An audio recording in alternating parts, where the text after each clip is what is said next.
तो गाइस कैसे हैं आप सब लोग। दी बुक ऑफ एस्पर के एपिसोड 671 के साथ हाजिर हूं। तो लास्ट एपिसोड का एंड बेडरूम में हुआ था, जहां पर आज वहीं पर से शुरुआत करेंगे। तो सुबह के वक्त हमारी सिस्टर चिंग चैंग जो होती है वो उठकर बैठी अपने बाल बना रही होती है और इसी के साथ ही उसे कहता है कि ज़ूफैन तुम रात के वक्त यहाँ पर ऐसे सो रहे थे जैसे कि तुम्हें इस बात का डर ही ना हो कि कोई तुम्हारे पर अटैक भी कर सकता है। तुम्हारा ज़ूफैन जो होता है उसे कहता है कि तुम्हें नहीं पता कि जहाँ पर हमेशा से एक लड़की जो होती है वही एक हीरो का डाउनफॉल होती है। जब भी तुमने जहाँ पर कभी कोई मूवी देखी हो तो उसमें यही होता है, हमेशा हीरो को लड़की मरवाती है। और इसी के साथ ही उसे कहता है कि आज रात को जहाँ पर तुम्हें अपनी बाहों में लेकर लेटे हुए मुझे जहाँ पर महसूस हुआ कि मुझे कितनी सुकून की नींद आ रही थी। फिर साथ ही उसे कहता है कि जब से तुम जहाँ पर मेरी बाहों में आई हो मुझे ऐसा लगता है कि मैं दोबारा से उस गंदगी वाली जिंदगी में नहीं जाना चाहता, यानी कि अब मैं जहाँ पर एक विलन नहीं बनना चाहता। मुझे वो सारे बुरे काम छोड़ने होंगे और मैं जहाँ पर एक अच्छा इंसान बन सकता हूँ। तुम साथ हो तो मुझे याद रहता है कि मैं अच्छा हूँ और जब तुम साथ नहीं हो तो मैं भूल जाता हूँ कि मैं अच्छा हूँ। तुम्हें याद होगा कि हमने ड्रिफ्टिंग एडिफाइसेस लॉर्ड के उस विला के अंदर 3 दिन बिताए थे एक दूसरे के साथ नकली शादी में।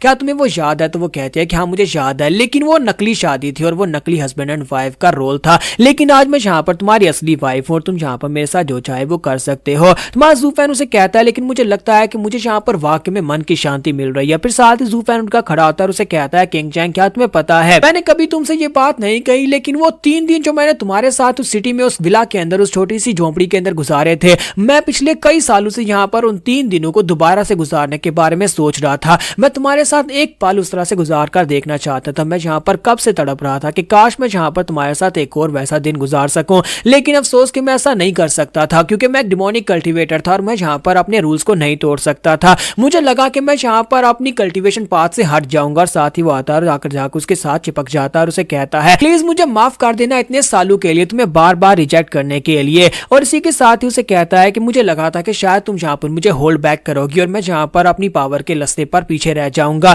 तो इसी के साथ ही किंग चैंग उसे कहते हैं कि मैं जहाँ पर तुम्हें हमेशा से सेफ देखना चाहती हूँ, मैं जहाँ पर तुम्हारे साथ एक सेफ जिंदगी गुजारना चाहती हूँ, ना कि तुम्हें जहाँ पर रोकना चाहती हूँ। मैं चाहती हूँ कि तुम आगे बढ़ो, तुम स्ट्रांग बनो। अब मुझे लगता है कि सब बातों का कोई फायदा नहीं है, मैं तो बस यहाँ पर तुम्हारे साथ बुढ़ा होना चाहती हूँ। हम दोनों यहाँ पर एक दूसरे के साथ बुढ़े हो जाएंगे आसमान के ऊपर तारों को देखते देखते। तो हमारा ज़ूफैन उसे कहता है किंग चैंग मुझे लगता है कि मास्टर जान ने बिल्कुल ठीक कहा था, अगर हमें यहाँ पर प्यार हो जाता है तो ये प्यार का भूत उतरता नहीं है। मुझे लगता है कि अब तुमने यहाँ पर मुझे अपने प्यार के जाल में फंसा लिया है तो फिर तुम्हें इसकी रिस्पॉन्सिबिलिटी उठानी चाहिए। तो किंग चैंग उसे कहते हैं कि ये क्या तुम अचानक से एक बच्चे की तरह इतने ज्यादा चिपकू क्यों बनते जा रहे हो। तो वो उसे कहता है कि हाँ यही समझो कि मैं एक बच्चा ही हूँ, जब तक मैं यहाँ पर तुम्हारे साथ रहता हूँ मैं एक बच्चा बन जाता हूँ। और साथ ही मैं ज़ूफैन को वहां पर कुछ महसूस होता है। वो कहता है कि किंग चैंग क्या तुमने इस बात को नोटिस किया, मैंने यहाँ पर ब्रेक थ्रू कर लिया है। मुझे यहाँ पर हैरानी इस बात की हो रही है कि मैंने ब्रेक थ्रू कैसे कर लिया। फिर साथ ही वो कहता है कि तुम्हारे पास यहाँ पर एक स्पेशल फिजिक है, तुम्हारे पास यहाँ पर एक वॉइड फिजिक है, इसका मतलब यह है कि तुम्हारे साथ डुअल कल्टीवेट करने पर मुझे यहाँ पर ब्रेक थ्रू मिल गया है। और साथ ही तुम्हें देखो तुमने भी यहाँ पर ब्रेक थ्रू कर लिया, इसका मतलब यह है कि हम दोनों यहाँ पर जितना ज्यादा डुअल कल्टीवेट करेंगे उतना ज्यादा हम लोग यहाँ पर ब्रेक थ्रू कर सकते हैं। तुम्हारा ज़ूफैन किंग चैंग को उठा लेता और कहता है चलो जल्दी से बिस्तर पर चलो, हमें फिर से जाकर डुअल कल्टीवेट करना चाहिए, मेरे पास समय नहीं है, मुझे स्ट्रॉन्गर बनना है तो उसके लिए हमें बार बार करना होगा। तो वो उसे उठाकर सीधा बिस्तर के ऊपर ले जाता है। तो इसी के साथ ही वो उसे कहते हैं ये तुम क्या कर रहे हो, रात के वक्त डुअल कल्टीवेट किया तो था, अब यहाँ पर दिन के वक्त भी तुम लेने की कोशिश कर रहे हो, ऐसा मत करो, तुम एक सेक्टर के लीडर हो, कोई आ जाएगा। तुम्हारा ज़ूफैन कहता है कि मैं सेक्टर का लीडर हूँ, मुझे डिस्टर्ब करने के लिए कौन यहाँ पर आएगा, कोई भी नहीं आने वाला, मैं यहाँ पर और ज्यादा बिल्कुल भी नहीं रुक सकता, चलो जल्दी से यहाँ पर शुरू करते हैं। और वैसे भी हम दोनों की अभी भी यहाँ पर शादी हुई है, जितनी बार करेंगे उतनी बार यहाँ पर हमारा ताल्लुक और ज्यादा मजबूत होता जाएगा, हमारा रिश्ता जो है वो और ज्यादा ताकतवर होगा। लेकिन इसी के साथ उनके दरवाजे के ऊपर से खांसने की आवाज आती है। मास्टर जान बाहर से उसे कहते हैं कि बटलर ज़ूफैन प्लीज यहाँ पर बाहर आ जाओ, अब तुम यहाँ पर एक सेक्टर के लीडर हो, लेने का काम रात को करना, दिन के वक्त यहाँ पर सेक्टर को संभालने का काम करो। माना कि ठीक है कि तुम दोनों की शादी होगी और जो तुम्हारी वाइफ है, लेकिन तुम बाकी सभी लोगों के लिए एक बुरी एग्जाम्पल बन रहे हो, दिन के वक्त ये काम नहीं करने चाहिए। तुम्हारी किंग चैंग तो शर्माना शुरू कर देती है और हमारा ज़ूफैन कहता है कि बुढ़ा खूसट कहीं का। और साथ ही वो बाहर आता है और उसे कहता है कि मास्टर जान मैं सेक्टर लीडर बन गया, इसी वजह से मैंने अपने दरवाजे के बाहर एक फॉर्मेशन नहीं बिछाया कि कोई हमारी बातें ना सुन सके, लेकिन तुम बुढ़े घुसड़ कहीं कि हमारी प्राइवेट बातें कैसे सुन सकते हो। तो मास्टर जान उसे कहता है कि लड़के मुझे यहाँ पर तुम्हारी बातें सुनने का कोई शौक नहीं है, लेकिन मेरे बच्चे यहाँ पर तुम्हारा मास्टर होने के नाते तुम्हें समझाना मेरा फर्ज बनता है। अब तुम यहाँ पर एक सेक्टर लीडर भी हो, ना सिर्फ तुम यहाँ पर किसी लड़की के हस्बैंड हो, इसलिए मेरे बच्चे रात को करने वाले काम रात को किया करो और दिन के वक्त यहाँ पर सेक्टर को संभालना ज्यादा जरूरी है। और साथ ही मैं तुम्हें यहाँ पर एक अर्जेंट मैसेज देने के लिए आया हूँ कि तुम्हारे जाने का वक्त आ चुका है, तो अपनी वाइफ को भी जल्दी से बाहर बुला लो। तो चूचू भी बाहर आ जाती है। तो ज़ूफैन उसे कहता है कि अभी तो मैं यहाँ पर सेक्टर लीडर बना और तुम चाहते हो कि सेक्टर लीडर बनने के बाद मैं सेक्टर सेक्टर को छोड़कर चला जाऊं। तो मास्टर जान अपने पास स्लिप निकालकर उसे देते और कहता है कि जरा इस डेट स्लिप को गौर से देखो। तो वो दोनों उसके ऊपर अपना नाम पढ़ते हैं। तो मां ज़ूफेन कहता है कि ये क्या। तो उसे कहते हैं कि तुम्हें बहुत बधाई हो, कुछ महीने पहले जहां पर डबल ड्रैगन मैनर की तरफ से मेरे पास ये जेट स्लिप आई थी और इसके ऊपर तुम दोनों का नाम लिखा हुआ है। तुम दोनों को डिसाइपल्स के तौर पर चूज कर लिया गया है। तुम्हें वहां पर जाना होगा, जाकर डबल ड्रैगन मैनर में कल्टीवेट करना होगा। वो तुम्हें वहां पर जाकर सिखाएंगे और मुझे लगता है कि कुछ ही सालों में जब तुम वहां पर से कल्टीवेट करके वापस आओगे तुम एक महान कल्टीवेटर बन चुके होगे। उनके डबल ड्रैगन एक्साल्टेड सर्स की तरह तुम्हारी भी बहुत ज्यादा रिस्पेक्ट होने वाली है। तो मां ज़ूफेन जो था उस लिस्ट के ऊपर देख रहा था कि वहां पर सभी के नाम लिखे होते हैं। तो वो कहता है कि इसके अंदर तो उन लोगों के नाम भी लिखे हुए हैं जो दूसरे सेक्टर्स हैं, जैसे कि स्वर्डगार्ड सेक्टर से यहाँ पर वेन टाओ है, जी टाइशेंग है, हिलियन फ्लेम सेक्टर से यान मो है, अल्टीमेट क्लैरिटी सेक्टर से जीलिन और साथ में वो किंग कुई, वो दोनों भाई भी हैं। मास्टर से कहता है कि हाँ यहाँ पर सभी के नाम एक ही लिस्ट में लिखकर सभी सेक्टर्स को भिजवाए गए ताकि सभी को पता चल सके ये सभी लोग यहाँ पर डबल ड्रैगन मैनर में डिसाइपल के तौर पर चूज किए गए हैं। लेकिन तुम्हें यहाँ पर अपने पुराने झगड़ों को भूलना चाहिए क्योंकि अगले 20 साल तक तुम वहीं पर गुजारने वाले हो और एक दूसरे के साथ मिलकर कल्टीवेट करने वाले हो। स्पेशली वो लड़का जीलिन जिसके साथ तुम्हारी फाइट हुई थी। लेकिन जो भी हो अब तुम लोग वहां पर एक साथ मिलकर एक दूसरे के साथ मिलकर यानी तुम लोग एक दूसरे के स्टूडेंट ब्रदर बनने वाले हो। तो मां ज़ूफेन कहता है कि लेकिन जीलिन वो तो एक कमीना मॉन्स्टर है, आपको क्या लगता है कि वो यहाँ पर मेरे साथ इतनी तमीज के साथ पेश आएगा जितनी तमीज के साथ आप पेश आने का कह रहे हैं। तो मास्टर जान उसे कहता है लड़के भूलो मत, तुम भी उसकी तरह ही एक बदतमीज मॉन्स्टर हो। मुझे लगता है कि तुम्हें यहाँ पर उसे अवॉइड करने की जरूरत नहीं है, ना ही उसे तुम्हें अवॉइड करने की जरूरत है। तुम दोनों एक ही कपड़े के टुकड़े हो, यानी कि तुम दोनों एक ही तरह डिमोनिक कल्टीवेटर ही हो। हालांकि वो लड़का राइटियस है लेकिन तुम्हारी तरह ही बुरा है। फिर साथ ही उसे कहते हैं जल्दी से रेडी हो जाओ क्योंकि तुम्हारी जर्नी का वक्त हो चुका है, तुम्हें आज ही निकलना होगा क्योंकि ये लेटर काफी महीने पहले आया था, इसी वजह से बाकी के सभी लोग वहां पर पहुंच चुके होंगे। तो ज़ूफेन कहता है लेकिन इतनी जल्दी, आपको पता है ना कभी भी यहाँ पर हमारी शादी हुई है। तो मास्टर जान उसे कहते हैं हाँ मुझे पता है अभी भी तुम्हारी शादी हुई है, लेकिन क्या करें मजबूरी है, तुम्हें जाना होगा क्योंकि डबल ड्रैगन मैनर के लोग और ज्यादा वेट नहीं करेंगे। और वैसे भी अब ये तुम्हारी वाइफ है और तुम्हारी वाइफ के साथ तुम जब चाहे जो चाहे वो कर सकते हो, लेकिन जरा ध्यान रखना कि वहां पर ऐसा किसी के सामने मत करना। तुम्हारी चूचू बेचारी बार बार वहां पर उसकी बातें सुनने के बाद शर्माना शुरू कर देती है, जबकि मां ज़ूफेन सोच रहा होता है कि बुढ़ा खूसड़ी से तो बिल्कुल भी शर्म नहीं आती, मेरी बीवी के सामने यहाँ पर इस तरह की बातें किए जा रहा है। फिर साथ ही नेक्स्ट सीन पोर्टल का दिखाया जाता है कि वो लोग जो होते हैं वहां पर पोर्टल के सामने जाकर खड़े हो जाते हैं। मास्टर की और मास्टर बाई दोनों वहां पर होते हैं और उसे कहता है कि ज़ूफेन आपको बिल्कुल परेशान होने की जरूरत नहीं है, आप हमारे सेक्टर लीडर हैं, जब आप वापस आएंगे आप और भी ज्यादा स्ट्रॉन्गर बनकर वापस आएंगे, लेकिन हम लोग तब तक आपके सेक्टर का पूरा सा ध्यान रखेंगे। तो मां ज़ूफेन सोच रहा था इन दोनों कमीनों को तो देखो कितने लालची हैं, अभी मैंने यहाँ पर इनको प्रमोट भी नहीं किया जबकि ये लोग अपने आप को यहाँ पर वेनरेबल समझ रहे हैं। और इसी के साथ ही मां ज़ूफेन कहता तो फिर ठीक है मैं यहाँ पर इस सेक्टर को तुम्हारे ऊपर छोड़कर जा रहा हूँ। मास्टर भाई अगर कुछ भी बुरा होता है तो मैं चाहता हूँ कि आप यहाँ पर मास्टर जान के ऑर्डर्स को फॉलो करें, जो भी मास्टर जान कहेंगे तुम्हें वो मानना होगा। तो वो कहते हैं हाँ क्यों नहीं। जब किसी के साथ ही मास्टर जान उसे कहता है कि ज़ूफेन आप जल्दी से चले जाओ, लेकिन मेरी एक बात याद रखना, अब तुम यहाँ पर हमारे डीमन स्कीमिंग सेक्टर के डिसाइपल नहीं हो बल्कि एक सेक्टर लीडर, और वहां पर जाकर तुम्हें तमीज से पेश आना होगा एक सेक्टर लीडर की तरह, ताकि वहां पर जाने के बाद हमारे सेक्टर की इंसल्ट ना हो। और उम्मीद करता हूँ कि डबल ड्रैगन मैनर के एल्डर्स भी तुम्हें यहाँ पर एक सेक्टर लीडर की तरह ही रिस्पेक्ट देंगे। और इसी के साथ ही मां ज़ूफेन कहता है हाँ क्यों नहीं, और वो अपनी वाइफ को लेकर पोर्टल के अंदर चला जाता है। उसके चले जाने के बाद मास्टर की और बाई जो होते हैं वो कहते हैं तो फिर अब हम लोग भी जा रहे हैं, और वो दोनों भी वहां पास से चले जाते हैं। जबकि मास्टर जान वहां पर सोच रहे होते हैं कि उम्मीद करता हूं कि वो दोनों एक्साल्टेड सर जहां पर इस बात से गुस्सा नहीं होंगे क्योंकि ज़ूफेन ने एक रूल तोड़ा है, एक डिमोनिक कल्टीवेटर होकर उसने एक लड़की से शादी कर ली, और इसी के साथ ही ज़ूफेन ने हिवन मिस्टिकल सेक्टर को बर्बाद कर दिया और यहाँ पर आकर गद्दी को भी हासिल कर लिया। ये सारे के सारे जितने भी ज़ूफेन ने किए ये सारे क्राइम होते हैं, सभी टैबू हैं। तो यहाँ पर हमारी एपिसोड 671 का एंड करेंगे और नेक्स्ट एपिसोड में देखेंगे अब हमारा ज़ूफेन वहां पर जाने के बाद क्या करेगा और ज़ूफेन के साथ वहां पर क्या होगा। तो गाइस कैसे हैं आप सब लोग, दी बुक ऑफ एस्पर के एपिसोड 672 के साथ हाजिर हूं। तो लास्ट एपिसोड के एंड पे हमने देखा था कि मां ज़ूफेन जाने के लिए तैयार होता है और अपनी वाइफ को लेकर वहां पर पोर्टल से दूसरी तरफ चला जाता है। उसके चले जाने के बाद हमारे मास्टर जान सोच रहे होते हैं कि उम्मीद करता हूं कि डबल ड्रैगन के मास्टर्स जो है वो इस बात को समझेंगे हमने ये सब कुछ क्यों किया। तो उसी के साथ ही मास्टर टंग वहां पर उसके पास आते हैं और उसे कहते हैं कि हाई वेनरेबल, क्या आपको लगता है कि वहां पर जाने के बाद सब कुछ इतनी आसानी से हो जाएगा? आपको अच्छी तरह से पता है कि आपके पास यहाँ पर एक जेट स्लिप नहीं बल्कि 2 जेट स्लिप्स आई थी, और उस एक जेट स्लिप के ऊपर ज़ूफेन के बारे में लिखा हुआ था कि वो ज़ूफेन को अपना पर्सनल डिसाइपल बनाना चाहते हैं, लेकिन आपने ज़ूफेन को अपने सेक्टर का लीडर बना दिया। इसका मतलब यह है कि वो किसी का पर्सनल डिसाइपल नहीं बन सकता। तो हाई वेनरेबल उसकी बात सुनने के बाद उस जेट स्लिप को निकालता है और उसे कहता है कि यही तो बात है, इसी वजह से मैंने इस जेट स्लिप को ज़ूफेन के सामने नहीं रखा। मुझे ये बात का अंदाजा उसी वक्त हो गया था जब ब्लैक बियर्ड ने खुद यहाँ पर इस लिस्ट को मेरे पास भेजा, और उसका मतलब यही था कि वो ज़ूफेन को अपना डिसाइपल बनाना चाहता है। उसने ये जेट स्लिप पर्सनली अलहदा से मेरे पास भिजवाई थी। अब जबकि वो ज़ूफेन की इतनी ज्यादा केयर करते हैं, इसका मतलब यह है कि ज़ूफैन के अंदर कुछ ना कुछ खास तो होगा। इसी वजह से मैं भी यहाँ पर ज़ूफैन को प्रायोरिटी दे रहा था और ज़ूफैन को मैंने जानबूझकर अपने सेक्टर का लीडर बनाया है। तुमने भी इस बात को नोटिस किया होगा कि मैंने यहाँ पर इतनी ज्यादा जल्दबाजी क्यों की है। ज़ूफैन को नया सेक्टर लीडर बना दिया और जी वूझा को गद्दी के ऊपर से हटा दिया, हालांकि यहाँ पर उसकी कोई गलती भी नहीं थी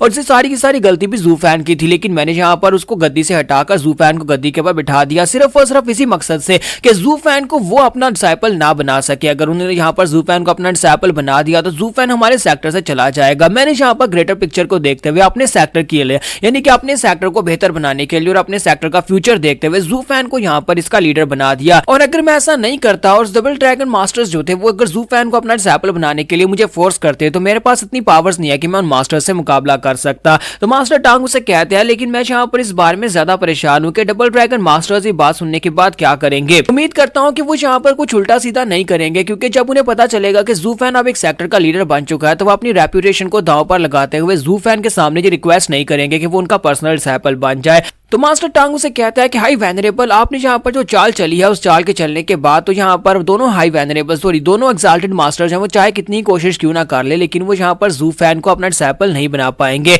तो मास्टर जान उसे कहता है कि मेरी तारीफ करने के लिए बहुत बहुत शुक्रिया, मेरे पास और कोई रास्ता नहीं था, मुझे यहाँ पर ये सब कुछ करना पड़ा। जब हमारा ज़ूफैन जो था यहाँ पर अपने पास जेट स्लिप दिखाकर सभी लोगों को हिवन मिस्टिकल सेक्टर के ऊपर अटैक करने के लिए ले जा रहा था, अगर मैं चाहता तो उस वक्त बीच में आकर अपनी जेट स्लिप दिखाकर अपने हाई वेनरेबल होने की पावर को यूज करते हुए उसकी पावर्स को नॉलिफाई कर सकता था, लेकिन मैंने उससे नहीं किया। मैंने यहाँ पर ज़ूफैन को अपनी आर्मी को लेकर जाने दिया क्योंकि मुझे पता था कि आगे जाकर कुछ ऐसा ही होने वाला है। मैंने ये सारे का सारा शुरुआत से प्लान कर दिया था। जैसे ज़ूफैन ने यहाँ पर आकर लोगों की डिमांड की, मुझे उसी वक्त समझ आ गई थी कि आगे मुझे क्या करना है और मुझे अपने डिसाइपल जी वूझा को, जिसे मैंने खुद गद्दी के ऊपर बिठाया था, मुझे उसे खुद यहाँ पर गद्दी के ऊपर से हटाना पड़ा। उम्मीद करता हूँ कि जी वूझा यहाँ पर इस बात को समझेगा, वो मेरी इंटेंशंस को समझेगा कि मैं यहाँ पर सेक्टर की भलाई के लिए ये सब कुछ कर रहा हूँ। हालांकि जी वूझा और ज़ूफैन दोनों ही काफी ज्यादा समझदार इंसान है, लेकिन इसके बावजूद वो दोनों यहाँ पर मेरे हाथ से इस्तेमाल हुए हैं। मैंने उन दोनों को अपने मकसद के लिए इस्तेमाल किया, इस सेक्टर की बेहतरी के लिए इस्तेमाल किया। यहीं पर हमारे जी वूझा को दिखाता है कि वो ऊपर खड़ा होता है और कहता है कि यहाँ पर स्ट्राइक करने के लिए तैयार हो जाओ।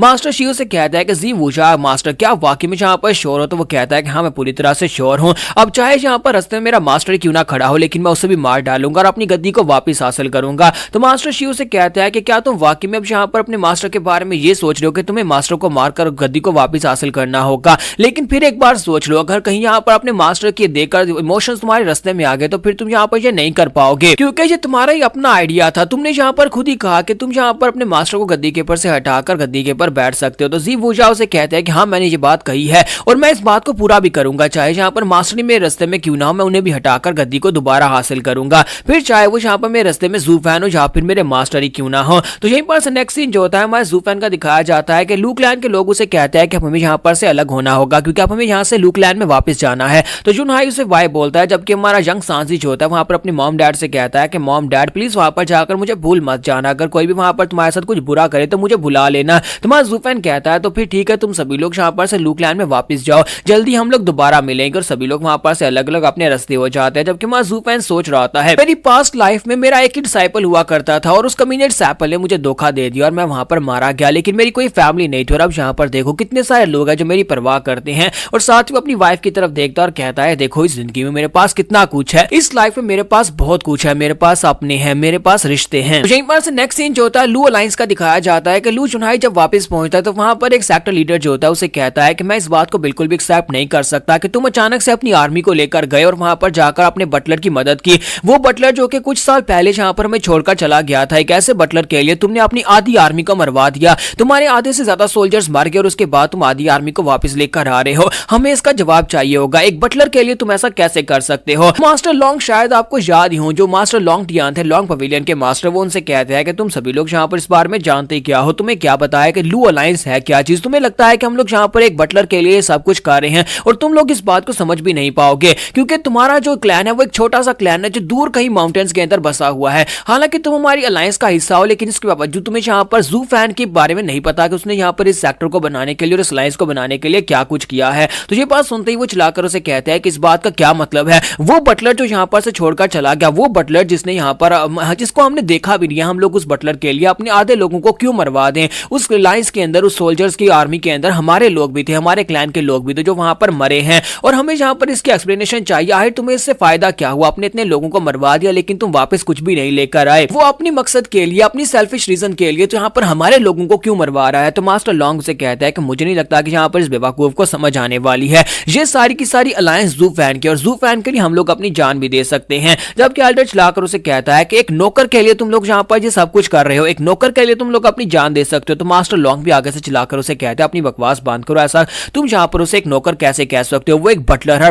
और बटलर सिर्फ उसका टाइटल है, इस अलायंस का असली मालिक वही है। मास्टर लॉन्ग जो होता है वहां पर उस एल्डर के साथ काफी सारी बहस करते हैं और उसे कहता है कि तुम्हें यहाँ पर इस बात का आइडिया भी नहीं है कि ये अलायंस कैसे बनी और लू क्लैन कैसे सर्वाइव कर पाया, और उसने यहाँ पर कैसे ये सब कुछ किया। इस पूरे के पूरे किंगडम का असली किंग तो वही है, चाहे यहाँ पर कोई और एम्पर बनकर बैठा हुआ है, लेकिन असली एम्पर तो जू फैन है। तो जुनहाई आगे बढ़ता और कहता है कि मुझे लगता है कि यहाँ पर आपको इनसे बहस करने की जरूरत नहीं है, प्लीज माफ करना, लेकिन मैं यहाँ पर आपको बीच में रोक रहा हूँ। मुझे लगता है कि यहाँ पर इन सभी लोगों को ये बात बताने का वक्त आ चुका है कि इन सभी लोगों ने जहाँ पर जिस अलायंस को ज्वाइन किया है, ये सभी लोग अगर इस लाइन को ज्वाइन कर चुके हैं तो फिर इन सभी लोगों को जू फैन का वफादार होना होगा। हम लोग उस जू फैन से यहाँ पर गद्दारी कैसे कर सकते हैं, उस जू फैन के लिए हम लोग अपनी जान भी दे सकते हैं जिस जू फैन ने यहाँ पर इस अलायंस को बनाया था। हम लू क्लैन के लोग हैं, आज लू क्लैन इस मुकाम तक पहुंचा तो ये जू फैन की वजह से हो पाया, और तुम सभी लोग अगर यहाँ पर जिंदा हो तो ये जू फैन की वजह से है, क्योंकि तुम्हारे पुराने एम्पर ने तो यहाँ पर दूसरे कंट्री के लोगों को अंदर घुसा दिया था और तुम्हारी प्रॉपर्टी को उनके हवाले कर दिया था। अगर जू फैन यहाँ पर जाए तो हमारे पूरे के पूरे क्लैन का सैक्रिफाइस मांग सकता है, मैं अपने पूरे के पूरे क्लैन को यहाँ पर उसके लिए उसकी लाशें बिछा दूंगा,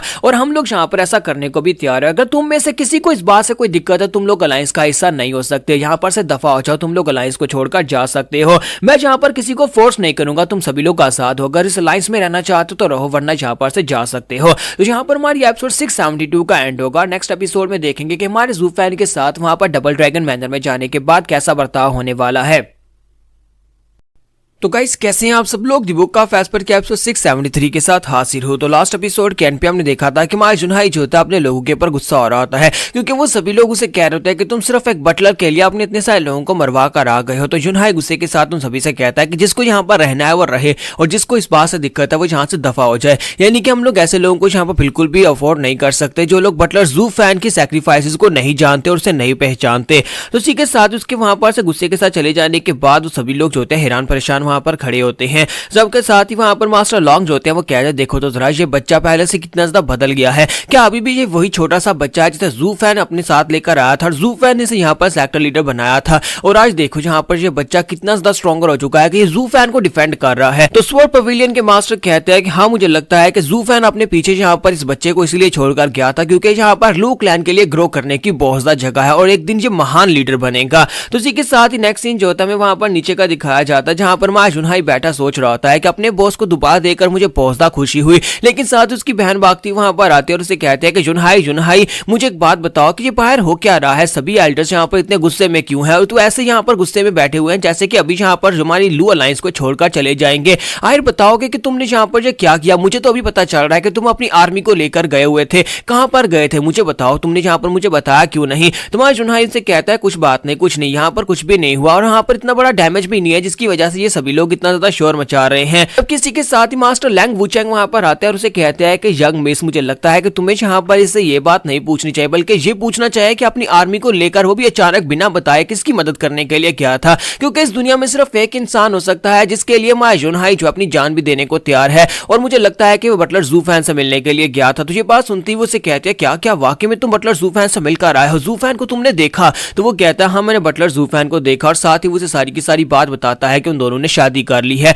तुम्हारी सिस्टर जो होती है जैसी वहां पर ये बात सुनती है वो रोना शुरू कर देती है और वहां पर से रोते रोते भाग जाती है। तुम्हारा जुनहाई उसके पीछे जाने लगता है तो सर लैंग उसे कहता है उसे जाने दो, मुझे लगता है कि उसे अकेले में थोड़ा सा समय चाहिए होगा। और उसके बाद सर लैंग वुचेंग उसे कहते हैं कि मैं यहाँ पर इसके लिए ज्यादा परेशान नहीं हूँ लेकिन जू फैन के लिए ज्यादा परेशान हूँ। जुनहाई क्या तुम्हें पता है कि एक लड़की जो होती है वही हीरो का डाउनफॉल होती है, यानी कि हमेशा हीरो लड़की की वजह से ही मार खाते हैं। मुझे इस बात से दिक्कत नहीं है, जू फैन ने शादी कर ली, मुझे इस बात से भी दिक्कत नहीं है। मुझे इस बात की काफी ज्यादा खुशी हुई कि जू फैन जैसा पत्थर दिल इंसान भी अब यहाँ पर किसी के साथ शादी करके उसके प्यार में है। लेकिन सबसे बड़ी दिक्कत तो यह है कि जू फैन एक डिमोनिक कल्टीवेटर है और जू फैन जो है उसके एम्बिशंस बहुत ज्यादा बड़े हैं और जब यहाँ पर वो किसी से प्यार करेगा तो वो उसकी कमजोरी बन जाएगा। जैसा कि हम सभी लोगों ने देखा था उस लड़की निंगेयर के लिए जिसको शायद वो अपनी सिस्टर मानता था, उसके लिए जू फैन ने क्या कुछ किया था। वो जब उस लड़की की जान पर बनी थी उस वक्त जू फैन ने यहाँ पर क्या किया था वो हम सभी लोगों ने देखा है। अगर यहाँ पर ऐसी सिचुएशन फिर से बन जाती है और इस बार तो ये लड़की उसकी वाइफ है, अगर एडिवाइस लॉर्ड चूचू जो है अगर वो यहाँ पर खतरे में होती है तो जूफैन क्या करेगा, क्या तुमने कभी सोचा है?